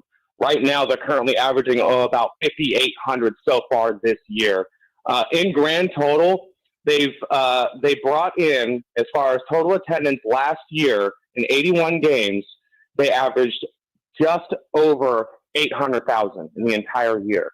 Now, I know Sutter Health Park is 14,000 plus in grand total with 10,000 in the lower bowl as far as seating. Now, I know you guys are talking about standards and stuff like that, and it needs to be, there's a method to their madness as far as building new stadiums that are MLB spec. Do you really think that, do you think MLB would just be okay with letting it go? Because Oakland isn't going to fill the stadium? I mean, this kind of sounds like a really bad question, but these are just thoughts that do come across my mind. No disrespect to any A's fans out there, but I mean, they're having trouble filling up at least 10. I mean, their average 10,000 last year, and I mean, Sutter Health Park only seats 14,000. Right. I feel like that kind of correlates and it could help, and I feel like that they could use that to Sacramento's advantage as far as, look, we can't, they only average 14,000. Does the MLB really think that they're going to fill it up to 30+ thousand? You kind of get my drift here a little bit. I'm sorry, sure. It's all over the place. No. Thanks for the call, Steven. No, I understand what you're saying, but I think that Major League Baseball already thinks that the A's look bad. Yeah. So I don't know how that helps Sacramento, because I understand how it helps Sacramento just in terms of the numbers. And again, I'm bringing my TI-84 calculator tomorrow. I understand how that helps Sacramento in terms of comparing the numbers, but Major League Baseball, they don't want that to be the norm. Yeah. So they're not going to look at that and say, oh, well, they can seat that because they want that. They don't want that to be the norm. And for the record, I have the gate receipts for the Oakland A's from 2009, from 2022, the gate receipts, aka the ticket sales. In 2019, they had 38 million. In 2021, they had 16 million. In 2022, they had 30 million. And for some reason, Statista doesn't have, when I do to 2023, it doesn't pop up. But I would assume that 2023 was pretty terrible. I would like to clarify something from the previous segment too. Sure. I cannot find a minimum capacity that the MLB sets for seats in an arena or stadium, whatever you want to call it, a park. Alls I can find is that Cleveland is the smallest, around 34,000 or whatever, but they do have an internet speed minimum 150 megabytes download, and then for the locker rooms, the visiting team needs 6 shower heads, but is recommended for 8. So take what you want with that info. Interesting. There you go. Yeah, and this was published May of 2023, so I would assume we're about to get the 2023 version coming out pretty soon here within the next couple weeks, and then we can see. But here's the thing. It really doesn't matter what 2023 looks like, because that's what we were saying to Steven. That's not what Major League Baseball isn't going to say. Well, the Sacramento A's, they can do what the A's did in 2023. They don't want that. Yeah. That's not good. Right. You know what I mean? If anything, I'm looking here, Chris, from 2009 to 2022, the highest year that the A's had was 2014. They did $42 million. So that's the best. And obviously 2021, $16 million being the worst. So if you want to look at that average, then you're sitting there throughout the years at the high 20s, right? 27, 28, hopefully 30 million. There are more years. You have 32 million, right. 29 million, 28 million, then 34 million, 39 million, 42 million, 38 million, 33 million, 33 million, 39 million, 38 million, 16 million, and 30 million. So they're probably hoping you got to take home 35 million. Mm-hmm. You got to take home 35 million, regardless of what the stadium looks like, what the ballpark looks like. You don't get to 35 million. They're going to say we need a new ballpark. Realistically, what do you think the least amount of seats they can put in a stadium is for the A's to be in Sacramento? To get to that 35 million? Do you think 25? I think it's 25. So you think they just go and you gotta for pack that? it out every night. Yeah, and that's just not happening. That's not happening even if people are excited about it. It just doesn't make sense. That, like, who's going to baseball's not super hot right now. Not the A's especially. No, not it's intimate. But that's what you said earlier. Golden like One Center also holds 17? Yeah, like low 18. Yeah. So they're going to have to just brand it nonstop like they've already started. Intimate. You're going to be right there with them. It's the smallest stadium, but they won't even say it's the smallest. They're just going to be like, you'll be as close. The most unique, intimate setting in all of Major League Baseball, in the history of Major League Baseball. But again, like, where are you going to put this? Where are you going to, and you're just going to have to build a stadium and just go up. You're going to have like fourth row bleachers where you're just. And that's a safety hazard. It's going to be like Mount Davis in Oakland. Yes, exactly. yeah. It's just where it's going to go is the problem. This doesn't make a lot of sense. It's so many logistics. Yeah. And sometimes I just feel stupid talking about it. We're getting there. I just don't think that the 25,000 is. I agree with you, Nate. Like, I don't necessarily think that that's going to sell out every night. I think that, I mean, we also haven't even mentioned the fact that, like, no one, it's like we're still talking about the A's here. Like, and I know that they're played better this season, but people are going to need to have a reason to go out there. I mean, you step back even from that. It's no one likes, not no one, but baseball. Right. No, baseball's is losing dead right interest, now, especially going to the games. Sorry, Alan. It's just the fact of the matter. It's not in a good place. It's not in a good place right now, or at the very least, you could say it's on a down slope. And and again, like, even attendance, like, it's one thing to So did you see the Wrigley? It was a beat writer for the Cubs, and she said the last time she was on the lower level. Mm-hmm. She said the last time I got to sit lower level it was a $9 ticket was the 90s. Yeah. So this has always been a problem. Sure. That is why the leaving Oakland thing was always confusing, because you can go to the Red. I know the Reds are better now, but all these ballparks are empty. That's always been my thing. It's been those TV deals, which is how Vivek gave the life raft. I don't know how much they care. I don't know how much they care about these ballparks being empty. It's a bad look. It's crazy to not care. Like, and if they don't care, then that's exactly what's wrong with baseball, because you're not understanding that a live event, like a sporting event, is one of the last true things that, like, we can all, it just feels like it's a rarity. Like, we don't go out like that really anymore. Like, I haven't been to a movie probably since the pandemic, and I'm probably definitely one of the rare ones in that case, but I just think, sports in general are one of the few things that we can all go out and do and have a great time. And I think it's wrong that baseball hasn't figured out how to make the in-game experience more entertaining. I think football struggle with that too. I talk about all the time. I think recently it's gotten better, but the going to a football experience, why would you do that when Sunday Ticket is so great and Red Zone is so awesome? I get a much better seat and a much better perspective of what happens sitting on my couch. And I get to go to the bathroom whenever I want and eat whatever I want, cook whatever I want, and not have to wait in those lines. I feel like baseball should care about the attendance, because you want people getting excited about your product. And if everybody turns on the TV and sees empty seats, that just doesn't make you excited to continue to follow. Agreed. From the 530, you only have to average 12,500 in attendance at $50 a ticket to get to 50 million. That is correct. My question is, to Nate's point, how often? Yeah, $50 to see an intimate setting with the Yankees. Cool. They come once a year.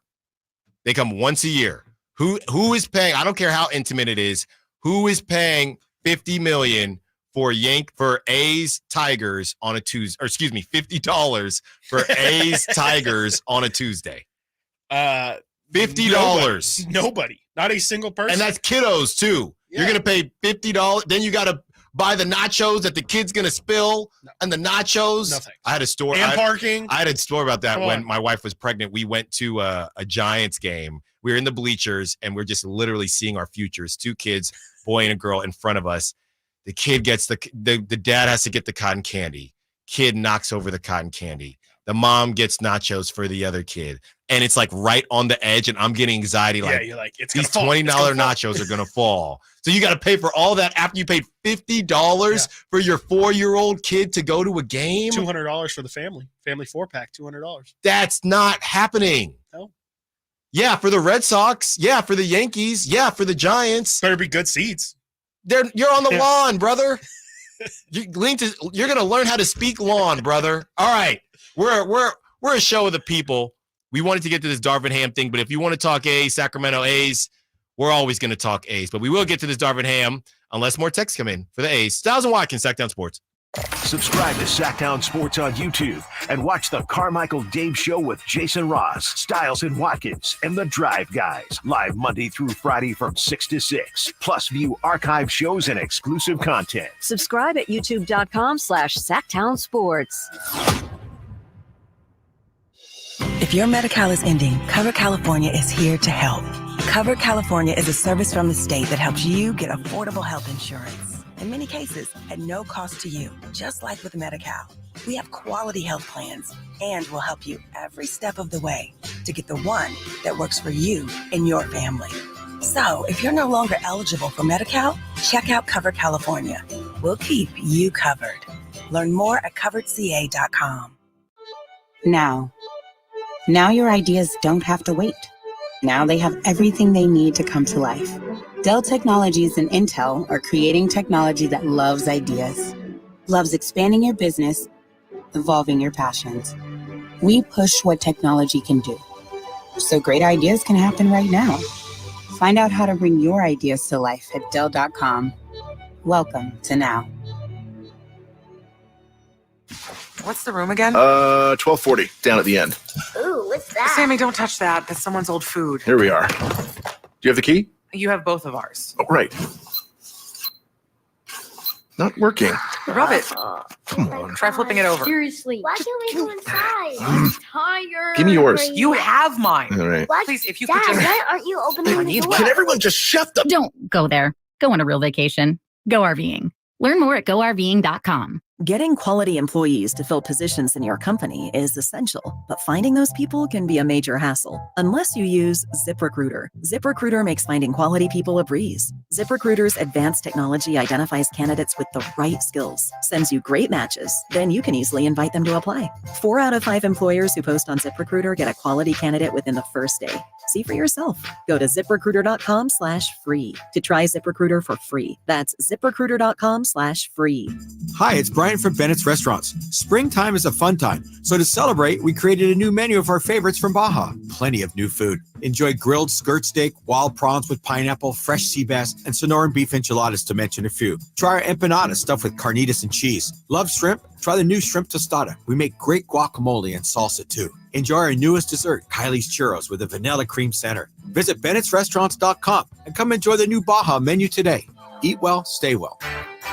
Hey, it's Carmichael Dave for American Energy Heating and Air with a question. Have you recently had a technician diagnose your HVAC system? and you were a bit surprised at how much it cost? Or did something seem off about their quote? Because at American Energy, they take pride in giving you honest, straightforward solutions to get that system up and running. Have their qualified technicians come out and give you a free second opinion. It's free. You got nothing to lose but some dollars off of that original quote. They're making the uncomfortable comfortable. They've been doing it since 1981, serving the greater Sacramento area. A+ with the Better Business Bureau. That's why they keep having customers coming back for more and more and more. You can call them and set that appointment at 916-520-9990. That's 916-520-9990 or AmericanEnergyAir.com. Call 916-520-9990 now. When you hear the words, the whole store is on sale, if you're like me, you're thinking, this is worth my attention. Hi, I'm Frank LaRosa with a word or two about Naturewood Home Furnishings. Right now, Naturewood's whole store is on sale during their exceptional home sale. Now your mind is probably doing backflips trying to decide where to start. Would you like to refresh your living room? Would you like to restyle your bedroom? Or maybe you want to redesign your home office. No matter whether it's your dining room, kids' rooms, or accents and accessories, Naturewood's unique store-wide home sale offers savings in every department and savings on every brand like Stickley, Artisan Home, Stanton, Flex Steel, Omnia, and all the rest of our award-winning furniture. When it comes right down to it, it's all about choices and always about quality. Visit Naturewood Home Furnishings right now for this remarkable home sale. Off Highway 50 at Hazel, look for the water wheel. Sponsored by Xfinity. Enjoy the entertainment you love with the Xfinity Stream app. Turn any screen into a TV and take the entertainment you love wherever you go. Xfinity, we connect you to more of what you love.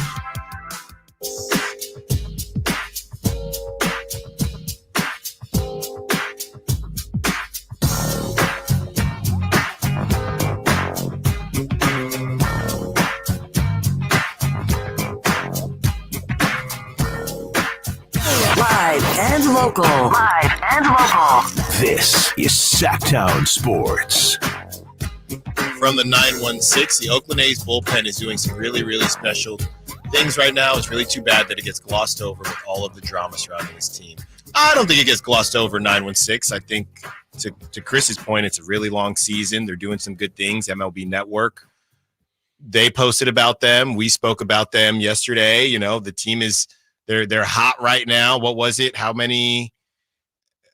We said it yesterday, Chris. It was 23 innings or something like that without any runs. So crazy like that. Yeah, I mean, whenever you have to be a winning team, right? Mm-hmm. And they're still under 500. But I think that if they continue to do this, people in baseball spaces will talk about it, and we'll talk about it. But I think it speaks more to just baseball in general. And I don't know if it's.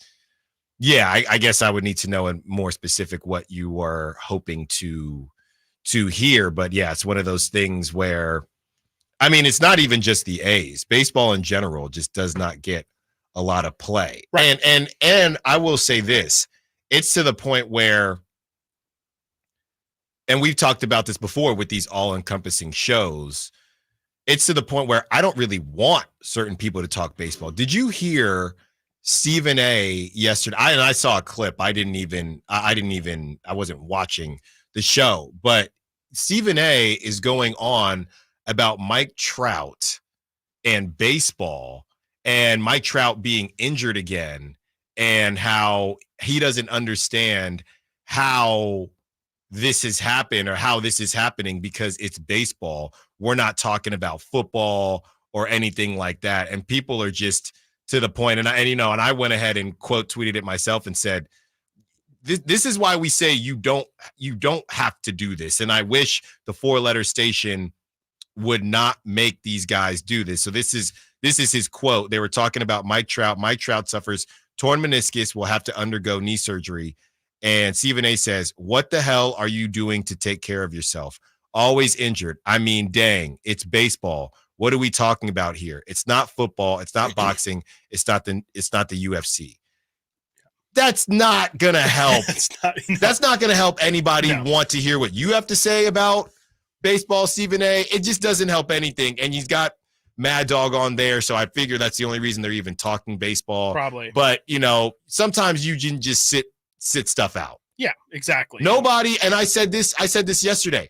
It reminds me of the Dave Chappelle skit where he says, "Oh my gosh, a world event just happened. I need to know what Ja Rule has to say about this." This is the same thing. When something happens in baseball, nobody is checking for what Stephen A. has to say about baseball. No, never have, never will. I mean, it's I can kind of sympathize a bit, but I just I think that Stephen A. It's kind of the role that he was forced into at First Take, and after, because last year he had those weird comments about Shohei, and I think he said Shohei needs to speak English in order for him to really connect with the American audience, and that's baseball's problem. Yeah. And so, I think even before then, I don't think anyone was checking on Stephen A. for his baseball takes, but it definitely, I would agree with you that there's, especially in today's day and age with how media is, there's so much out there. You just don't need that all-encapsulating host. Like you go to just let Mad Dog. Exactly, that's exactly what I was going to say. Yeah. Like just let Mad Dog go, and whatever. I don't. It's unfortunate that Stephen A. has the level of pull that he does, because I think it doesn't matter what the topic is. They're always going to ask him. They're going to ask him to talk about tennis, I'm sure, and golf and things that he really has absolutely no clue on. It's you just got to know your sources. Know your role. I got a text during the break there, Okay. and I don't know how to feel about it, and I haven't publicized it, and I feel a little dirty for it. Just got a confirmation that I will be attending the last game in Oakland this season. Oh, is that fair or foul? For you specifically, as someone who I would think so, lives in Sacramento and will probably go to the games in Sacramento? Just in general, like our A's fan. I mean, because I saw yesterday, the reason why one of my friends who is an actual A's fan bought the tickets is we saw yesterday, I think they said 33,000 tickets have already been sold for that last game, and they are starting to open up Mount Davis for that. So if you are thinking about going, that wasn't even legal. I thought that wasn't safe, literally. I think a lot of things aren't going to be safe or legal that day. I just don't know if I should feel. I mean, I guess now an A's fan friend bought the tickets, so I guess I'm in the clear. But I know there was, obviously a lot of people who didn't want to be foul because of I was under the assumption that everybody was, no matter what the situation was, no, we're not going to the games. We're not going to go to the games this year. And I completely understand why the exception is the last opportunity, but this was my question with the entire season of why are you, if you're making an exception to the rule, I don't understand why A's fans aren't allowing this final season to just go to as many games as you want. And why does it have to be this last game I understand why the last game is okay, but if you can let go of your feelings for that game, I feel like, and I understand everybody's their own individual, but I just think you're holding back yourself from happiness. I want them to be okay with going to more games for this entire season, not just the last game. I just wasn't sure if it was okay only because it's the last game. Well, to your point, and it's probably too far gone now, but as we talk about the gate receipts and the ticket sales from the Oakland A's 2009 to 2022, to your point, if they wanted to make it just depends on the what point do you want to make? Right. They've decided, most A's fans have decided the point that they want to make is that they don't want to put any money in John Fisher's pockets, but on the last day, just for historic reasons and because you're saying goodbye, right? And your point is you could say goodbye all season, right? Maybe multiple times. It could sell out and maybe you don't get to go, or they upsell them and you don't get to go, right? So I understand that. Look at this. So in the last, from 2009 to 2022, the highest ticket sales that they had was 42 million. You could make an argument, again, depending on the point that you're trying to make. Hey guys, let's blow that out of the water. And show what John we're Fisher, still capable of. Yes, John Fisher, you make John Fisher, whatever. That's what once he's gone, and we can say we put up 60 million the last season in Oakland. So when there is an expansion, which Vivek accidentally leaked, you could say, well, we know that the A's or that what Oakland, when they're not being screwed over, right? Exactly, they can put up some numbers that are better than the Tigers and better than some the Rays or whoever it is. Because that's not how they look. Because what happened last year when they did the protest, right? That protest game. What did Rob Manfred say? He said it was barely. He said it was one night. Yeah, for one night. It was cute. It was cute. And he said it was barely average MLB attendance. Yeah. For a single night. And I just think you could prove. I get it. And like, I'm not trying to sound ignorant. I totally understand why. I think that. It's an impossible conversation to have, because I understand why A's fans would be super emotional, and no matter what I say, if I say, hey, they're already gone, just give in, and you're holding yourself back from happiness, I understand that the point is still not giving John Fisher will be, oh, okay, yeah, you really proved a point for me, giving me $60 million, thank you, or oh sorry, or whatever. It's a lose-lose. Like, it's a lose-lose, and that's what I understand, but I just think that ultimately the decision is in, and I just hate to see that an A's fan 10 years from now might say, dang, like, I can't even. I had a friend who lives in Chicago right now who texted me, huge A's fan, who texted me, I can't remember the last A's game I went to, and that's how it's going to be. I'm not going to remember the last A's game I went to, and I think that's terrible. I especially, I can't imagine if I had that feeling with the Kings, just like a sense of, man, I don't even really remember what it was like. And I just think you should be giving yourself as many of those opportunities as possible. I understand why not, but I think at some point you might just want to give in. And so I was just curious if going to the last game, clearly tons of people bought tickets. I don't think so. Yeah, I don't think so at all. I think it's a bigger question of just what the A's fans want. And it feels like if this one has been sanctioned as okay, because it could be the last hurrah, right. Completely fair. The bigger question is, should you put money in John Fisher's pocket in order to prove yourself the next go round? Right. But these people don't trust Rob Manfred anyway and think that they're not going to go back to Oakland. A nice little replica Oakland Coliseum for the last game. Exactly. I'm excited about that. And going back to the point of the 916 with the bullpen being so good, I mean, the team is halfway decent, you know what I mean? Almost at 500. So you've supported worse teams is I guess all I'm saying. All right. When we return, Lakers likely to move on from Darvin Ham or more A's talk. Stiles and Watkins, Sacktown Sports.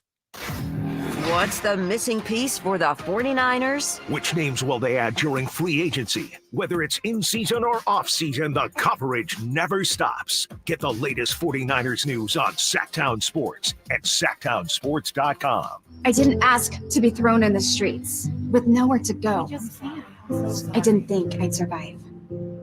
But I did ask for help, and Covenant House was there for me. 1 in 10 young adults will experience a form of homelessness this year. For these kids who didn't ask to be put in this unthinkable situation, Covenant House is there. Covenant House helped me break the cycle of homelessness in my family. They gave me the love that I needed. Over 2,000 young people will sleep safely in a Covenant House bed tonight. When youth who are experiencing homelessness have a hot meal, a safe place to sleep, medical care, and love, they can overcome heartbreaking challenges and have a brighter future. They just really genuinely just wanted to help me succeed, and I'm succeeding. I'm a speaker, I'm an author. Covenant House really helped me and really helped mold me into the woman I am today. If you or someone you love is asking for help, go to safeplacetosleep.org today. Twin Peaks is the best in the game. Here, your favorite drafts are poured at a frosty 29 degrees. It's bigger game days and bolder fight nights. I mean, where else can you find a scratch kitchen that always comes in clutch? Every day, from lunch to late night. Only at Twin Peaks, the #1 sports bar. The countdown to Miss Twin Peaks 2024 is on. Head over to MissTwinPeaks2024.com to learn about the contest and cast your 5 votes for your favorite Twin Peaks girl. If your passion is bass fishing, only one radio show has the action, information, and excitement of your favorite outdoor sport. Ultimate Bass, hosted by Tournament Bass Pro and California Outdoor Hall of Famer Kent Brown, takes you live to where the fish are biting every Saturday morning. Only Ultimate Bass feeds your passion with the latest news, products, tips, and advice from the pros. Ultimate Bass with Kent Brown, Saturday mornings at 5 a.m. on Sacktown Sports 1140, part of SEP's Saturday Morning Outdoors. Power Business Technology is proud to be 100% independent, locally owned, and managed Toshiba copier dealer. Local ownership cuts out the red tape, allowing ourselves to never be too busy to personally answer the call when our clients need us. Recognized for excellence in service execution, training, and customer service, we're proud to be named a 2022 Toshiba ProMasters Elite Dealer. Contact us today for all of your business printing needs at 844-POWER-BZ. That's 844-769-3729, or visit us at powercopiers.com. At aimyourdigital.com, we'll help you target the right audience, build your leads, and crush your quota. Take your business to the next level. Our digital marketing strategies help grow awareness of your product or service, all while building trust in your business. Our approach involves leveraging multiple tools and strategies to deliver exceptional results that are customized to your unique business needs. Don't wait to run out of sales leads.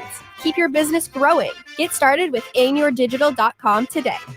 Skeeter here, Field Tech, Sacramento Yellow Mosquito and Vector Control District. Hey, it's my favorite week of the year, Mosquito Awareness Week. Yep, the spring and warm weather means the little suckers are starting to breed and bite. Gotcha. So it's time to fight the bite. Once a week, drain standing water from flower pots, bird baths, dog dishes, and at dawn and dusk, start using insect repellent outside and wear long clothes, because these skeeters are out for blood. The Sacramento Yolo Mosquito and Vector Control District reminds you it's time to fight the bite. For more information, go to fightthebite.net. Sacramento sports fans, get ready to amp up your summer with the Sacktown Sports live events calendar. We've got an incredible lineup. First up, on May 24th, don't miss Tribal Seas as they bring their reggae beats to Ace of Spades, presented by Live Nation. And mark your calendars for June 8th when NF takes the stage at the Golden One Center. Visit livenation.com for tickets. And don't miss out on the California State Fair summer lineup. On July 15th, experience Queen Nation, a tribute to Queen. Catch Flo Rida on July 23rd, Bush on July 24th, and the ultimate throwback with a 90s rewind show on July 29th, featuring Tone Loc, CNC Music Factory, and Digital Underground. Visit CalExpoStateFair.com for tickets and info.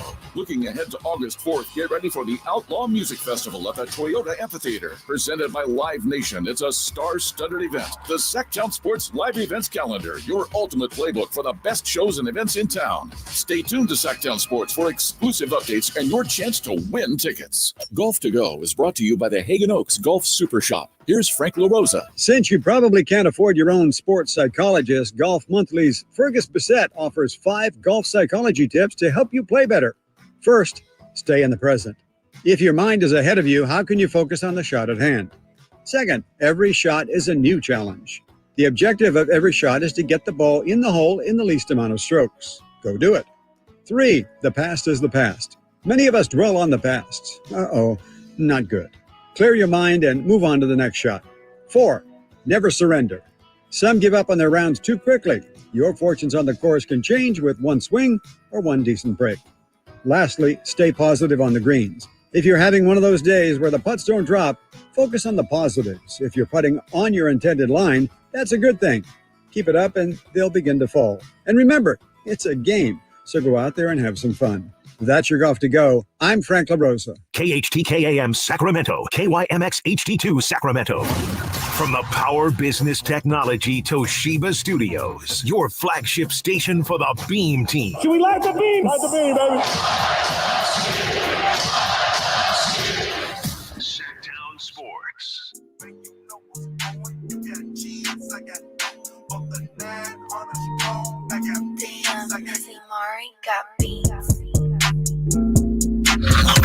Sacktown Sports. Check us out on YouTube. Search Sacktown Sports and subscribe. We have something that we will get into here as far as a name. Be careful what you wish for, some of you Sacramento Kings fans. A name that has been floated around. Chris and I heard about this morning. We thought it was on Get Up with Mike Greenberg. It turns out it was on the Greeny podcast. So we're about to play something here that is pretty crazy.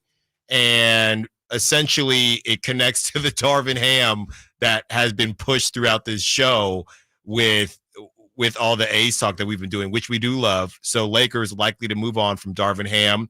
This is per our guy, friend of the show, Jovan Buha. The latest I've heard is the plan is to move on from Darvin Ham at some point, likely by the end of the week, potentially as early as tomorrow. Then the head coaching search will start. I've already started to hear some names from different people. Now, here is Greeny. Greeny has said some wild stuff before, but this was a name that Greeny brought up.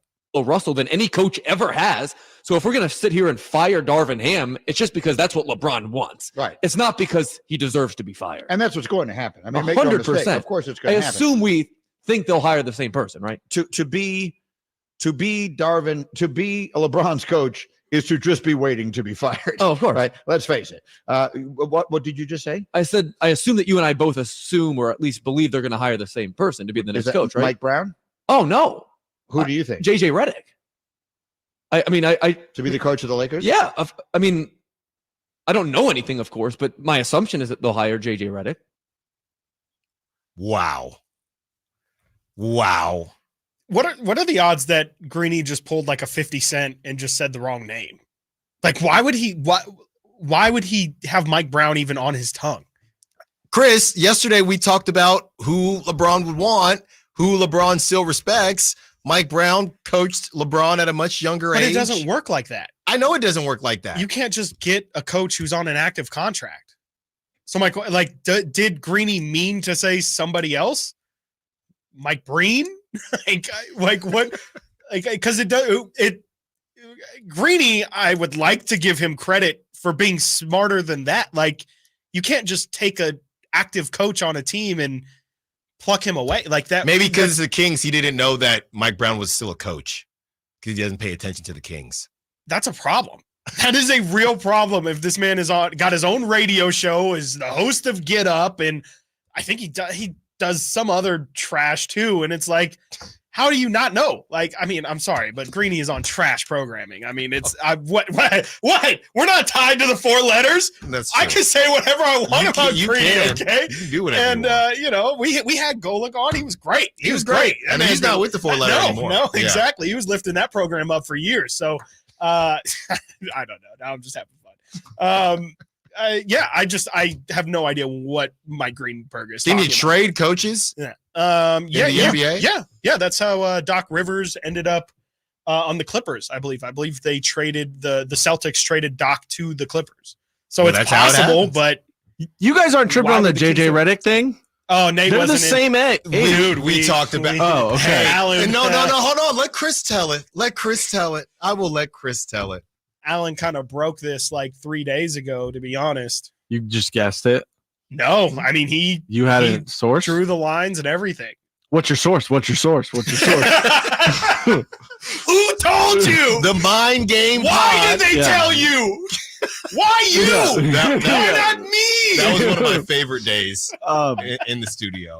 JJ Redick is the same age. I had to look it up as LeBron. Yeah. So LeBron, it's just so obvious LeBron wants someone he can bully or just be like, no, JJ, I'm the coach. This is AAU culture, though. You know, it's like your coach is your friend. Yeah. Your coach is your podcast host. Exactly. Yeah. You know? I mean, I think this could really happen. Absolutely. JJ, especially because now JJ has more credibility because of this Hornets. Yes. Thing. Oh, yeah. No, I think he got an interview last year, too. Like, I think he got to the second round. Yeah, he's a legitimate coaching candidate. Hire Doug Christie. Take Doug. Doug wouldn't take anything, though, from LeBron. No. Doug is not coaching the Lakers anytime soon. So two ridiculous statements. Which one is more ridiculous? I think it would be Mike Brown would be more ridiculous because if we're JJ talking can about actually a trade in the NBA, what in the world would that even look like? It must have been an accident. That didn't cross my mind until Chris said it. It must have been I just don't know who else could have been like. Is there anyone else with the last name That's Brown? What I was trying to think. I'm like, there's nobody. Kwame Brown. It was definitely not Going Kwame back to the because Lakers? he was roasting LeBron. Mark Jackson. Just Did like he have meant to say Mark Jackson? Maybe because he was in the running for the Kings when Mike Brown was. I really thought they were going to hire Mark Jackson. I'm like, what are we doing? Yeah, that would have been from Luke to Mark. Yeah, that would have been a tough one. Yeah. I would not have been happy with Mark Jackson at all. Yeah, I mean, that's clearly not something I would move forward with. I won't be telling people, hey, did you hear Mike Brown is in contention for the Lakers? Because that's ridiculous. Which is funny enough because I saw one person post about it. I tried to go down the rabbit hole to find it for at least an hour before the show. Thank you for your services. Couldn't find anything. And now that we found it, I realized why it didn't really gain that much traction. I mean, it's just, if anything, it should gain traction because of how stupid it is. Like, again, I will say this man is on. This is where, random tangent here. This is where I will give Stephen A. Smith his credit. Mm-hmm. This man is on our televisions all day long. Right.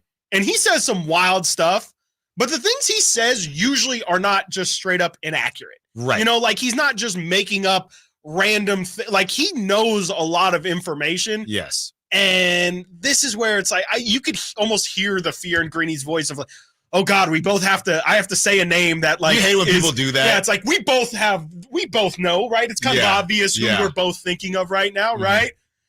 And Greeny was like, I have to think of an answer that is universal enough that I don't sound crazy. And then he sounded so crazy. You know, it's just, do better. Just do better, Mike. Okay. Yeah. That's my ask. I had a situation like that. I was on the phone last week and why would somebody do that? And you're like, and to be honest, I was half listening. And you don't, you don't want to feel stupid. You know, right. We not stupid. And we definitely not stupid. And what I did say was incorrect. But the person then had to play it off as if it was close enough. Right. That's what he thought I was going to say. Yeah. That is a terrible situation to be in. Can we just normalize not doing that? Yeah. Like they think they're giving you a layup and you're like, this is a half court shot. Okay. Yes, okay. Yeah. My girlfriend does that all the time. Guess what? I have literally no idea. Like the range of things that could be is so vast. I can't, like, what is the point? I can guess all day, or you can give me a hint, or you could just Stacy at work? Yeah. Dude, she was in the bathroom. Well, you know what we have to do now. How was I supposed to guess that? You know what we have to do now. Guess what? Let's count to the let's count to 3. He literally just I'm doing it on purpose. He literally just I'm doing it on purpose. Count to 3 and say what we have to do now. Okay. No. 1, 2, 3. Party. Brown. Oh. Close. That's exactly what happened on the podcast. Do you think he was mixing himself up with Mike Brown? Mike Greeny, Mike Brown? That could be it. He just had Mike on the brain. Yeah. What is it? Yeah, now that I heard the audio, that was probably a mistake. Probably. I thought when I saw the person post about it, I thought it was more nuanced. Yeah. Like, these are the reasons I think it could happen. Exactly. Like you tried to actually make logic out of it, right? Yes. You were like, "Oh, LeBron's been his coach before." Yes. Maybe Greeny was like, "Hey, somebody who knows how to handle stars and all that." And, right? and who was that? Zach Lowe? Who was that? He was with because the person said kind of sounded like Nick Wright. The person said, "Yeah, I don't think it was Nick Wright." It was. Let's see here. It was. Oh, and it's not telling me. So the person, whoever it was, they said, "Oh, no, JJ, no." I thought it was more obvious. I thought you were paying attention, but okay, yeah, no, I was gonna say JJ, like all of the reports have been saying, but yeah, for sure, yeah, no, Mike Brown though, Mike Brown's a good coach. Yeah, that was something else. All right, when we return, there is a NBA player whose family is just doing all the wrong things, and it has to stop. Stiles and Watkins, Sacktown Sports. Trying to find out where to catch your favorite team's games? Are you a fan of the Kings, Niners, and the NFL? Well, Sacktown Sports has you covered. Touchdown! San Francisco! It's all on his shoulders. Cox rocks. He fires for the win. He's got the triple. Catch all your Kings, Niners, and NFL games all year long on Sacktown Sports and SacktownSports.com. At Fisher Investments, we may seem like other money managers, but we're different. Are you really that different than the rest of us? We are. As a fiduciary, we always focus on what's best for our clients. What services do you offer besides investing? We have a team of specialists in financial planning, estate planning, and more. Your clients rely on you for all that? Yes, we ensure clients receive unparalleled service at every step of the relationship. Okay, but you still sell commission-based products, right? No, because we believe that's a conflict of interest. We prioritize service over sales goals. So then how do your fees work? We have a simple and transparent fee that's a percentage of our clients' portfolios. So we do better when our clients do better. Wow, we're more different than I thought. At Fisher Investments, we're clearly different. Learn more at fisherinvestments.com. Investing in securities involves the risk of loss.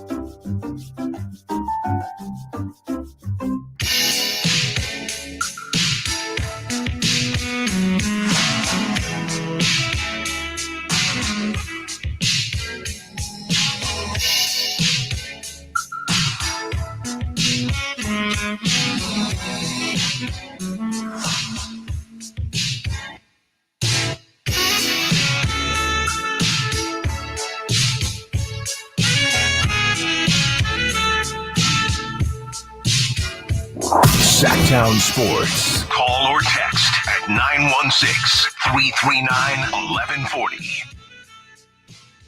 There's a battle going on in the Sack chat whether or not Mike Brown is an elite NBA coach. Ugh. That old word again, huh? Elite. Elite's a tough one. No, I would say I reserve elite for a very special. Oh, you're just saying no. Few. Yeah. Okay. Yeah. I think elite's one of those words that gets thrown out too often. You know, it's the Eli Manning conversation. It's the Joe Flacco conversation. Like not Steve Kerr elite? Who? Steve Kerr? Yeah. I mean, it's tough to win 4 championships and not be considered elite. Is he a top 10 coach? I guess my question is, okay, so how many elite coaches are there? 3 to 5. And if you're in that 4 or 5, I would think you would have to something would have to be great about you to categorize. Are you on the Ty Lue train for him being an elite coach? I think he's on the borderline. He's probably, for me personally, a 5, probably 4 or 5. And, I'd probably go back and forth on whether Lue is elite or not. If you ask players, I think who I would take their words as the most definite on a subject like this. I think players think Ty Lue is an elite coach.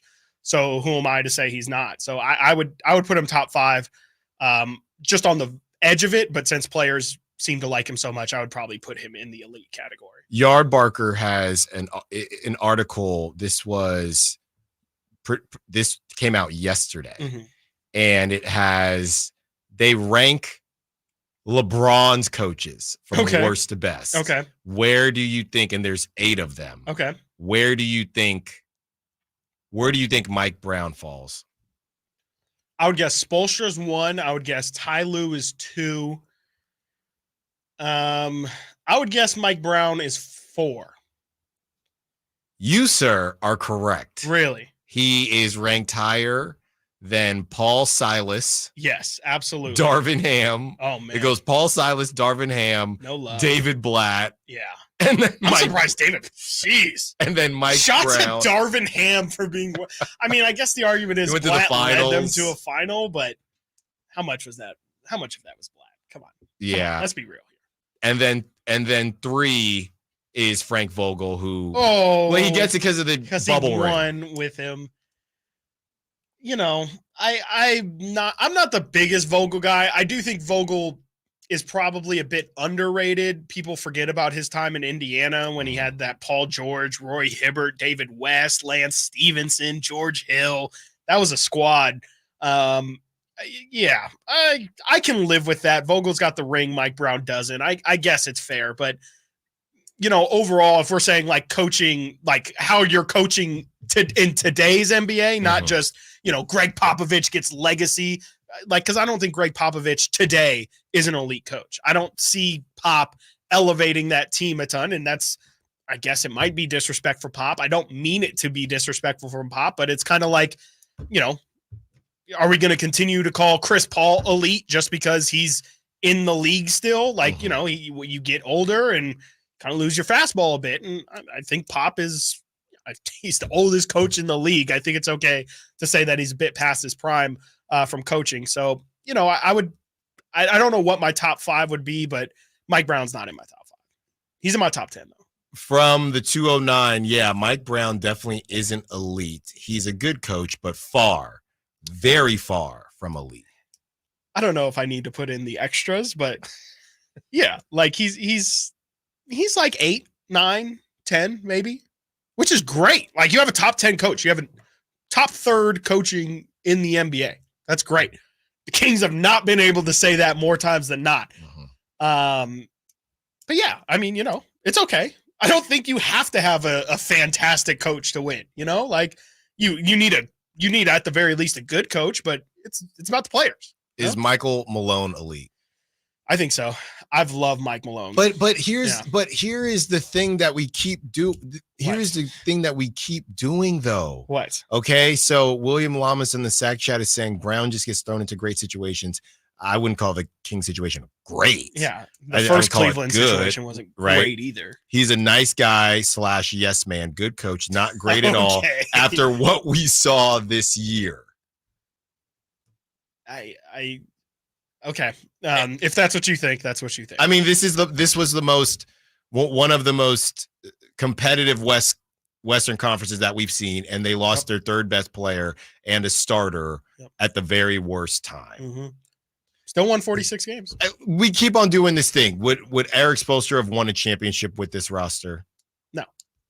Then what are we arguing that he would have got to the second round? I don't know. Maybe. I don't know.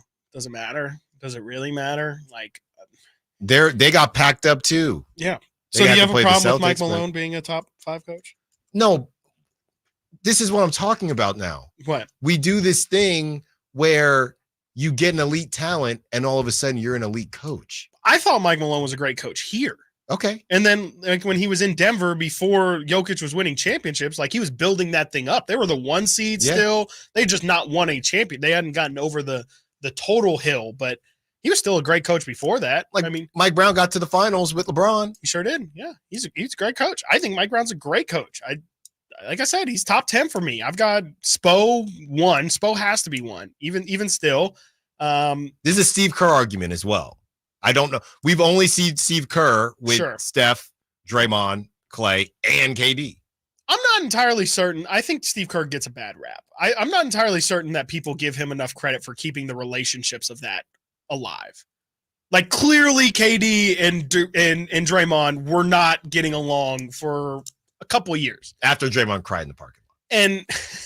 And I think that because the thing people don't get about why Steve Kerr was the perfect person is because Steve Kerr had been through the dynasty. He had been through playing with the Bulls. He had been with the San Antonio Spurs. He understood what it was like to have stars and manage those stars. Chris, would you say who else could have done that? But Chris, would you say that that's separate? It depends on what you're talking about with coaching. Are we talking X's and O's? Are you talking personality, like relationship management? Yeah, is absolutely a massive part of coaching. Being able to keep Dennis Rodman on a leash is absolutely part of coaching. I hear you, but I don't know, man. I don't. Okay, let me put it to you like this. I hear what you're saying, but I'd be willing to say there's probably, I'm going to be respectful here because I like Steve Kerr. I've talked to Steve Kerr. I like Steve Kerr.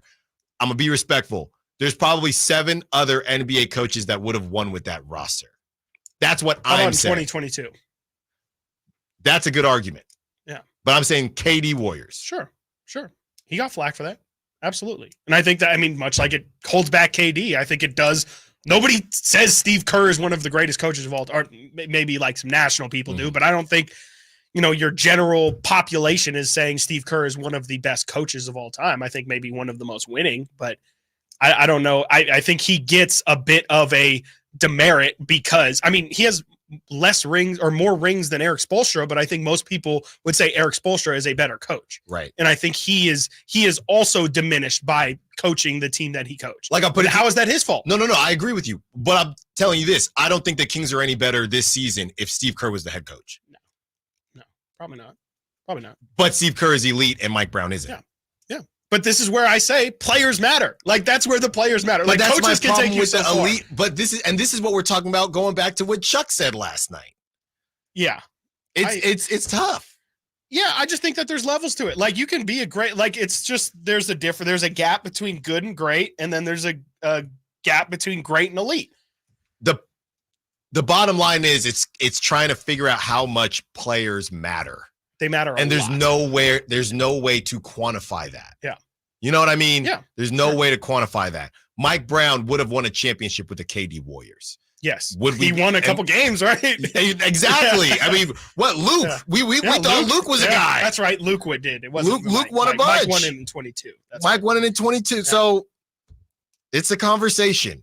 It's a conversation that will continue to be had as far as the importance of coaching, but closing the loop on Mike Brown and Greeny's slip of the tongue. We think I don't foresee a trade happening where Mike Brown is involved. All right, when we return, more Kings talk, more NFL talk. Stiles and Watkins, Sacktown Sports. Our first year as the radio home of the San Francisco 49ers is one we will never forget. Going deep down the sideline for Aiyuk. He's got it, and he's gone. 10-5, touchdown! San Francisco! Aiyuk is on fire! Congratulations to the 49ers on a terrific year. And thank you for so many wonderful memories. Hi, it's Brian from Bennett's Restaurants. Springtime is a fun time. So to celebrate, we created a new menu of our favorites from Baja. Plenty of new food. Enjoy grilled skirt steak, wild prawns with pineapple, fresh sea bass, and a shrimp tostada with piles of shrimp. Or maybe our fresh empanadas stuffed with carnitas and cheese are more your speed. Enjoy our newest dessert, Kylie's Churros, with a vanilla cream center. Visit Bennett'sRestaurants.com and come enjoy our new Baja menu today. Eat well, stay well. ZZ Top, the Elevation Tour. Friday, May 3rd, 7:30 p.m. The venue at Thunder Valley with special guest Fog Hat. ZZ Top playing all their classic hits. The venue at Thunder Valley. For tickets, visit ThunderValleyResort.com. Meda Chevy saves you $10,000 off MSRP on every new 2024 half-ton Silverado, LT, RST, and LTZ in stock after rebate. Over 50 to choose from. Exclusive. All in-stock pricing at MedaChevy.com. Together, let's drive. See deal for details. Ends 5/15/24. I'm Ken Korak with your Green and Gold Report, brought to you by Xfinity Mobile. Connect to the most reliable 5G network nationwide. Well, sometimes in sports, you just need a chance. The A's Tyler Nevin had played in just over 100 Major League games when he's acquired by the A's earlier this year. And as April comes to an end, you can make a case he's been their best player, homering 3 times in a 5-game stretch, batting over 300, and also showing his versatility, playing 4 different positions. Want more speed? Well, Xfinity just increased their internet speeds, and they're faster than ever. It's time to get more out of your internet with faster speeds from Xfinity. Now through June 21st, get 150 megabit Xfinity internet for only $19.99 a month for 12 months with a 1-year contract. That's double the speed for the same great price. Click, call, or visit a store today. Requires paperless billing and autopay with stored bank account. Restrictions apply. Equipment, taxes, and other charges extra. After promo, regular rates apply. Actual speeds vary. Country in the Park is back May 17th and 18th at Cal Expo with Brantley Gilbert, Dustin Lynch, Jay Cohen, Walker Hayes, and more. Tickets start at just $46. Country in the Park May 17th and 18th at Cal Expo. For more information, visit CITPFest.com. Brought to you by Kids Care Dental and Orthodontics, the Hot Tub Store, and Cattleman's.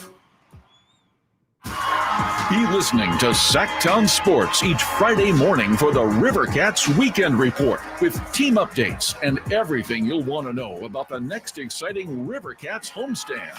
Let's go, Rivercats! Hi, everyone. It's Emron Pilati, host of the True Sports Card Show here on Sacktown Sports 1140 every Saturday at 10 a.m. Would you like a chance to meet Ricky Henderson, Dennis Rodman, Johnny Manziel, Randy Johnson, Frank Thomas, Vlad Guerrero Sr., Dave Stewart, and our favorite Malik Monk, and meet over 90 sports card dealers all in one weekend? This is your chance to do it on May 17th through the 19th at the Roseville Fairgrounds at the Sacramento Autograph Expo. You can get all the information about the show on our website at sacautograph.expo.com. That's sacautograph.expo.com. Guys, are you ready to give up because you think you've tried everything and you're still dealing with loss of energy, poor sleep, weight gain, and even ED? Revive Men's Health Sacramento has local medical providers that offer low T and ED treatments customized to each patient's unique physical makeup. By working with a specialized compounding lab, personalized treatments are guaranteed, even when generic pills and supplements haven't worked. It all starts with your free comprehensive exam and consultation. Availability is limited. Book today, and for this month only, Revive offers qualified patients a free 1-month supply of personalized ED medication, plus a free ED treatment producing immediate results. The experts at Revive Men's Health Sacramento will work to provide the right treatment for you so you can show up as the best you in all aspects of your life. Call 916-365-4566. That's 916-365-4566. Or send them a private message at revivemenshealth.com. This segment is brought to you by Aztec Solar. Skip the sales pitch. Calculate your solar savings at yourpowersavings.com.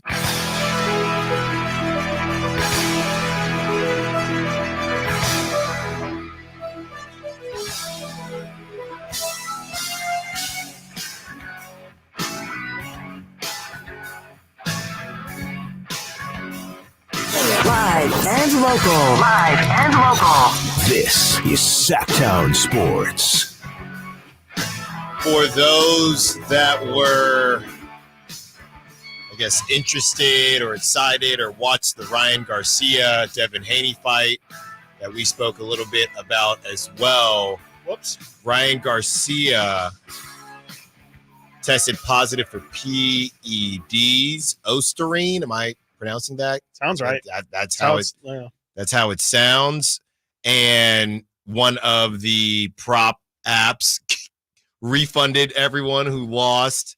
And Ryan Garcia, who is known for wilding out on social media, did just that. He has said everything from I didn't do this. Why didn't this come out sooner? He's saying it's because he met Donald Trump and now people are out to get him. I mean, I'll tell you this.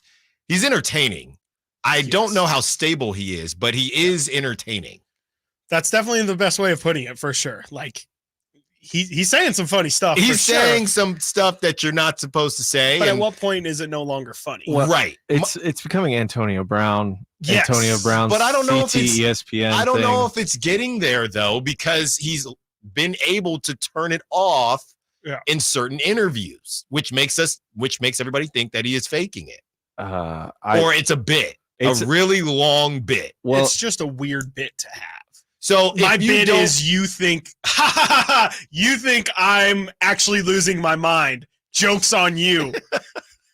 Like what? Excuse me? Yeah, what's interesting we look is stupid. Yeah, he's saying he didn't take anything, and why didn't this come out sooner? Then people are saying, well, it takes a while for the testing to go through. Sure. He just needs to decide who he wants to be as a fighter. Does he want to be just a social media guy, and how much he cares, right? Does he want to eventually be as big as, a historically great fighter like the guy, not Ali, but like guys that have come before him, and Oscar De La Hoya and Money Mayweather, guys like that? Or does he want to be a new age fighter where he has a ton of money? Yeah. He fights when he feels like it.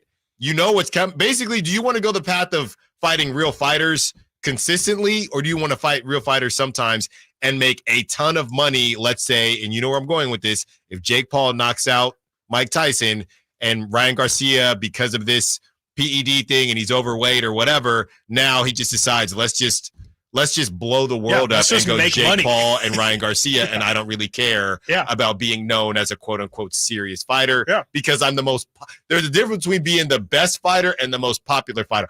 Chris, I read all the comments. I mean, there's nobody that is saying, wow, Devin Haney, good on Devin. Everyone's just saying, who cares? You got knocked out. You can't take away that feeling. Sure. Now, it's kind of crazy to say, when you say that with Barry Bonds, right – oh, did steroids help Barry Bonds hit home runs? Well, there's still hand-eye coordination. Right. You still have to hit the baseball. You still need the correct launch angle, things like that.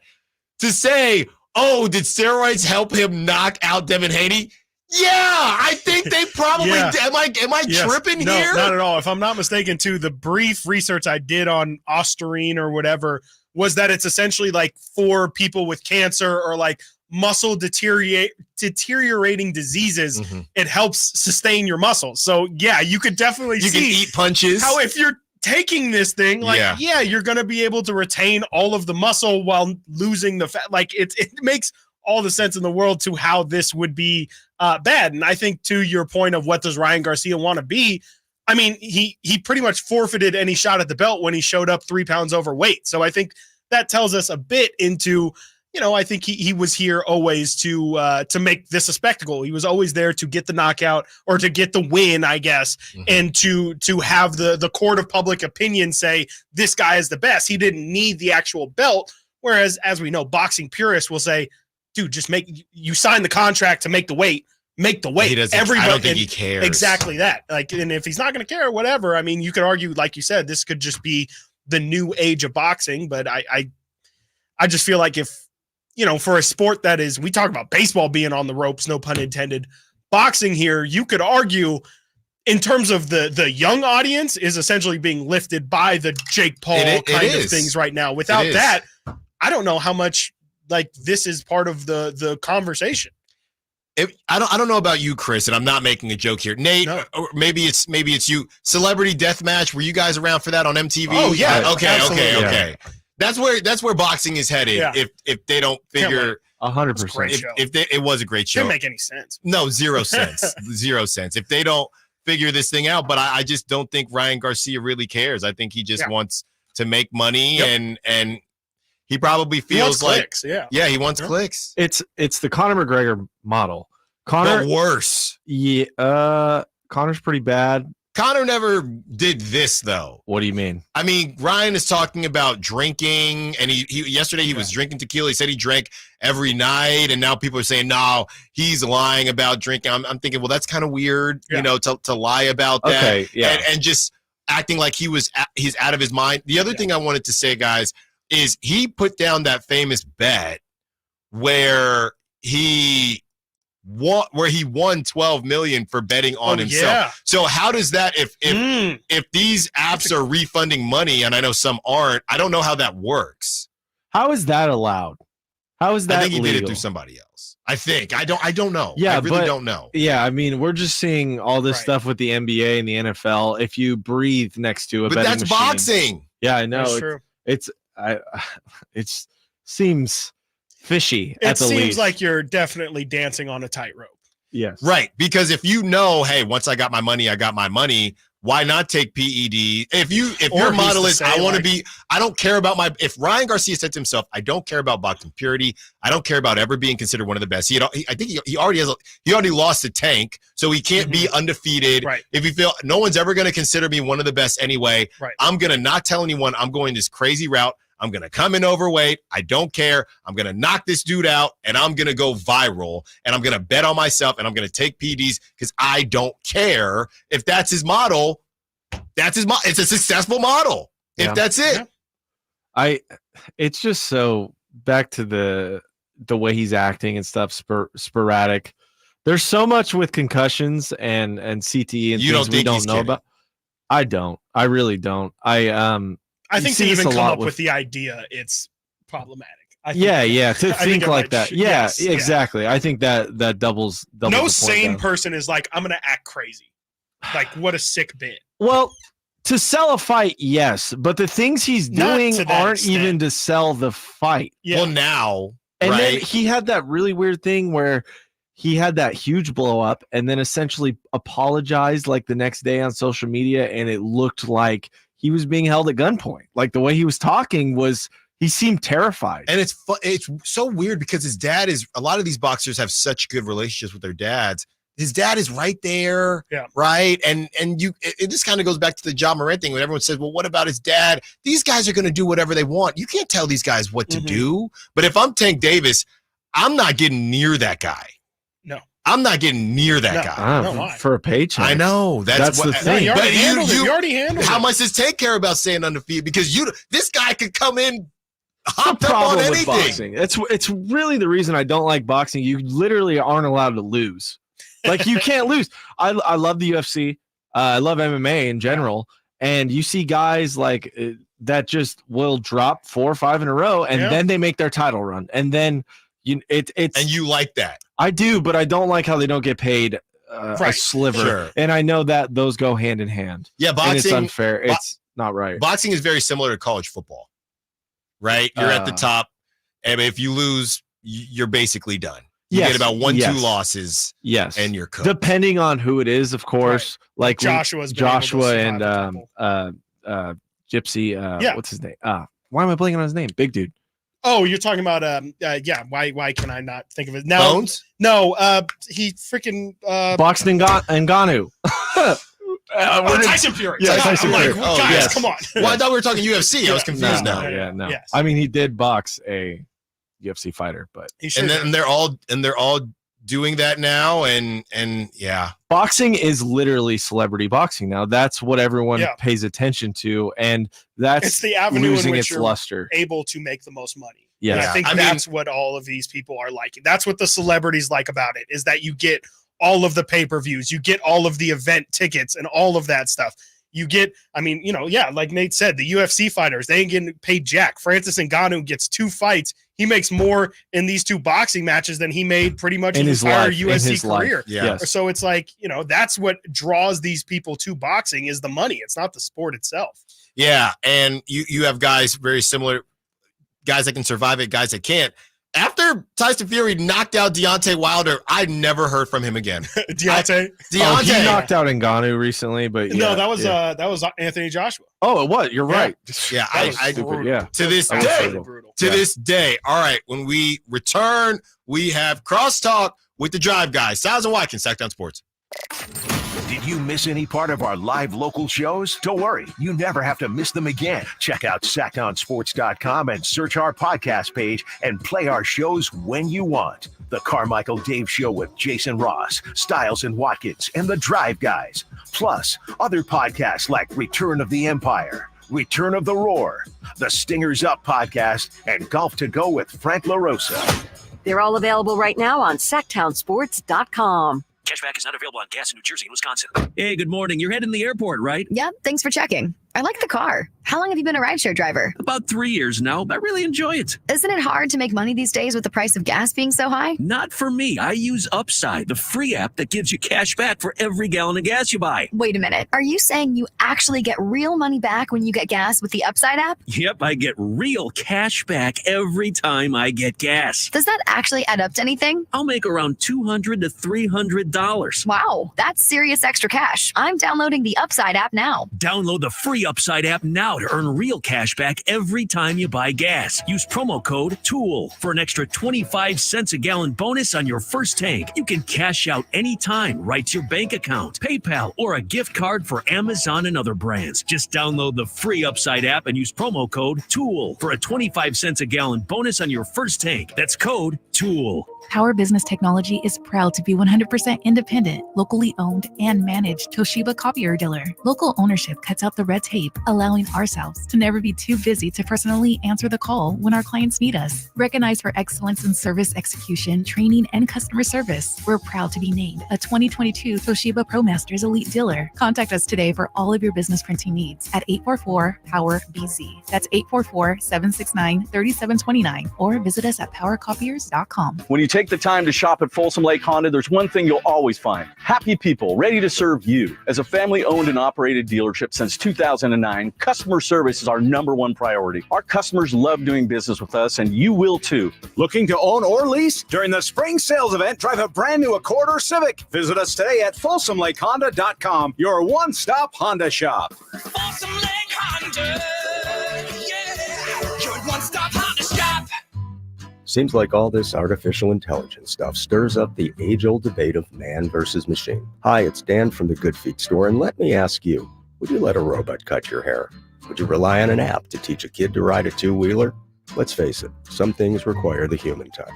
People come to us seeking a solution to foot, leg, and back pain after trying all kinds of things recommended by in-store machines or website blurbs. An impersonal, generic approach to solving a problem that's unique to you. No wonder they usually don't work. At the Good Feet store, you'll meet with an arch support specialist who will take the time to learn about your needs, your feet, your lifestyle, and then fit you from over 300 models and sizes of arch supports, designed for pain relief, better balance, and more comfort. Do you have sore feet, an aching back, or plantar fasciitis? Then get to the Good Feet store nearest you for your free arch support fitting. Good Feet arch supports are only available at the Good Feet store. Increase leads and get more customers. We create tailored digital marketing strategies that deliver results. On your next campaign, aim higher. Go to aimyourdigital.com and get started today. aimyourdigital.com.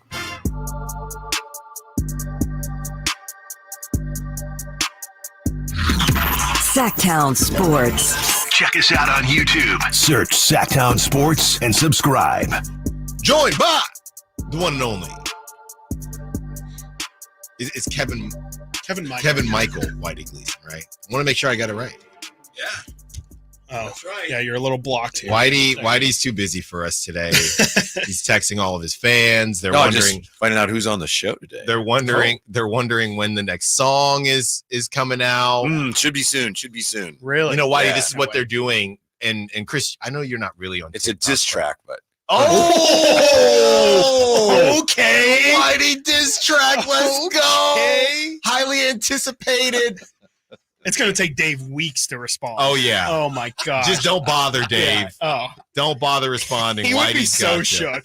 He would be so shook. Whitey's got you, Dave. Dave for you. That's what it's going to be called. Oh, I like that. Whitey, speaking of beef, I don't think there's any broadcaster beef, but Awful Announcing did come out with their hierarchy, and they did a whole voting system of the top NBA broadcasters with the season being over now. Chris has this list. Yes. You want to find out where your partner landed? He told me yesterday. Really? Oh, he had a little inside track, huh? Yeah, either it came out yesterday or he found out, and then just he was at the bottom. Yes, I wanted to ask you, how do we do about. this appropriately without being too mean? So at number 30, just to clue in all the listeners, number 30 on this list of the Awful Announcing 23-24 local NBA announcer rankings, at number 30, i.e. last in the NBA, is our friends from across the bay in Golden State, Bob Fitzgerald and Kalena Azubuike. Is there a blurb? There is no blurb. There is a common score. Like they had everybody grade. Like, is this an A group, a B group, a C group, a D group, an F group? Their most common score was 60% of the votes were F. They're very, as anyone knows who's ever seen them on League Pass or whatever, they're very, very, very pro Warriors. I think that's what they want to be, and that's why and people don't, people get tired of that. Yeah. I think that's even Warrior fans. It's not like they're incompetent and they can't talk or anything. It's just like, stop it. Yeah. To your point, too, of they get tired of it. The interesting thing is they have the previous rankings. In 2016, they were 14. In 2020, they were 27th. Now they are 30th. So it's to the point where, hey, at first it was a good team. It's easier to talk about. Now you're trying to put lipstick on a pig. Just be real. Yeah. Also, you had Jim Barnett in those early. That's right. A great point. That's right. That's a great tremendous point. guy. Nothing against Kalena. Right. Jim Barnett is fantastic. And did he still do the radio call? I think he still does some. I don't know. Yeah. I did some post game with him one year. So. Whitey, what do you think about that? I mean, maybe Draper's the right person to ask, but with the what do you think these teams really? That's a question for you. What do you think these teams really want from their broadcast? And again, maybe this is more of a Draper question, but does it seem like you would think teams want the super homer broadcast? You think they want something that's just buttoned up and sounds like a good broadcast, or is it truly, as everything in life, somewhere in the middle? Yeah, it's a great question for him. Yeah, my guess would be it depends on the front office and the ownership. Right. My guess is different or how organizations open they are, want different even with things that depending logic, on how it is. Every team, and I'm not talking about any team, but every team at some point they're a little more sensitive. Yeah, and then I would think the announcer's going to be a little more under more pressure to say this stuff and don't go here. Right. I think it varies depending on where they are in their competitive arc. What's your preferential style? I understand, there's got to be some homerism a little bit, but I don't like too much of it. Or what's your favorite national broadcast? Maybe that'll give us a better taste. I've always been a Breen guy, but you know what? Ian Eagle now, man, he's so good. Yeah, he's so good. Yeah, you can't go wrong with either one of them. Is Ian Eagle? Is he the one where it's "you bet" after the threes? Is that him? I think so. Because somebody said he's not at the bang Mike Breen level yet, but the "you bet" it's starting to give me the same type of chills. Yeah. Also, we had him on right before the Pelicans game. Ian. And I said, I heard that. Yeah, and I said, "Come on, Ben. Yeah, it's just a glorified donut hole, right?" And he was totally on board with it. I was like, "Yes, yes, that's a win. You're taking that one to the grave." But I'm not on board. I'm not on board with that. I'm okay with that as long as he is. As long as Ian is. And Kevin Harlan's great too. I mean, he's obviously had a chicken wing. And Gus. Don't forget Gus.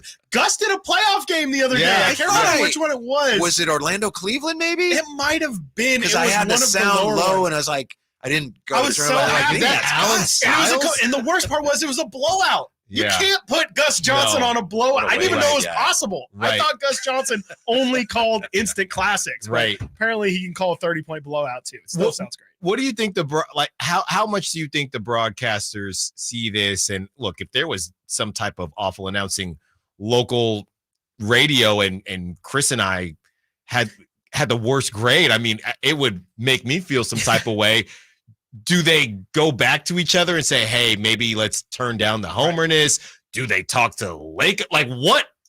Do they care? Is it just business as usual? They talk to their producers and or their ownership, and if the ownership says we think you're great, then you're like, great, we're doing awesome. Who is number one, by the way? I forget. Number one on this list, I believe it's Mike Breen and Clyde Frazier in the Knicks. Number two is our guy Ian Eagle with the Brooklyn Nets. It's Ian Eagle, Ruocco.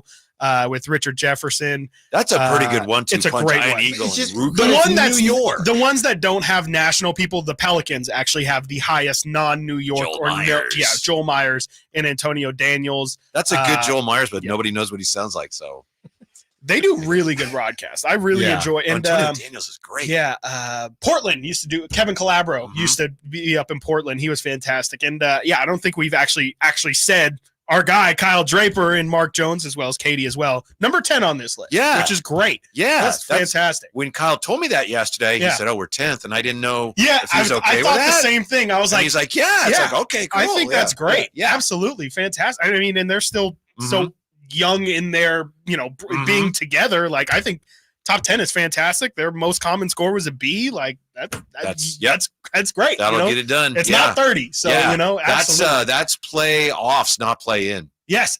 There you go, Whitey. That's the way of looking at it, truly. Mm-hmm. Alan just batted his eyes at me. What was that? he did not think that was that clever. Fair enough. Yeah, well, shout out Draper. Ball game today, huh? I am. I'm going to be there, and I'm going to be very, very into it. He's trying to get to the bottom of this Elliot Ramos thing. Why is Elliot Ramos not on the big club? Yeah, I read one of your tweets, and it's like, there has to be something else going on. I was like, oh my goodness, Elliot, you think there's some kind of anti-Elliot Ramos conspiracy or something? Do you want to know? Elliot Ramos is not a Farhan guy, and I think it's affecting his wantingness to have Elliot up there.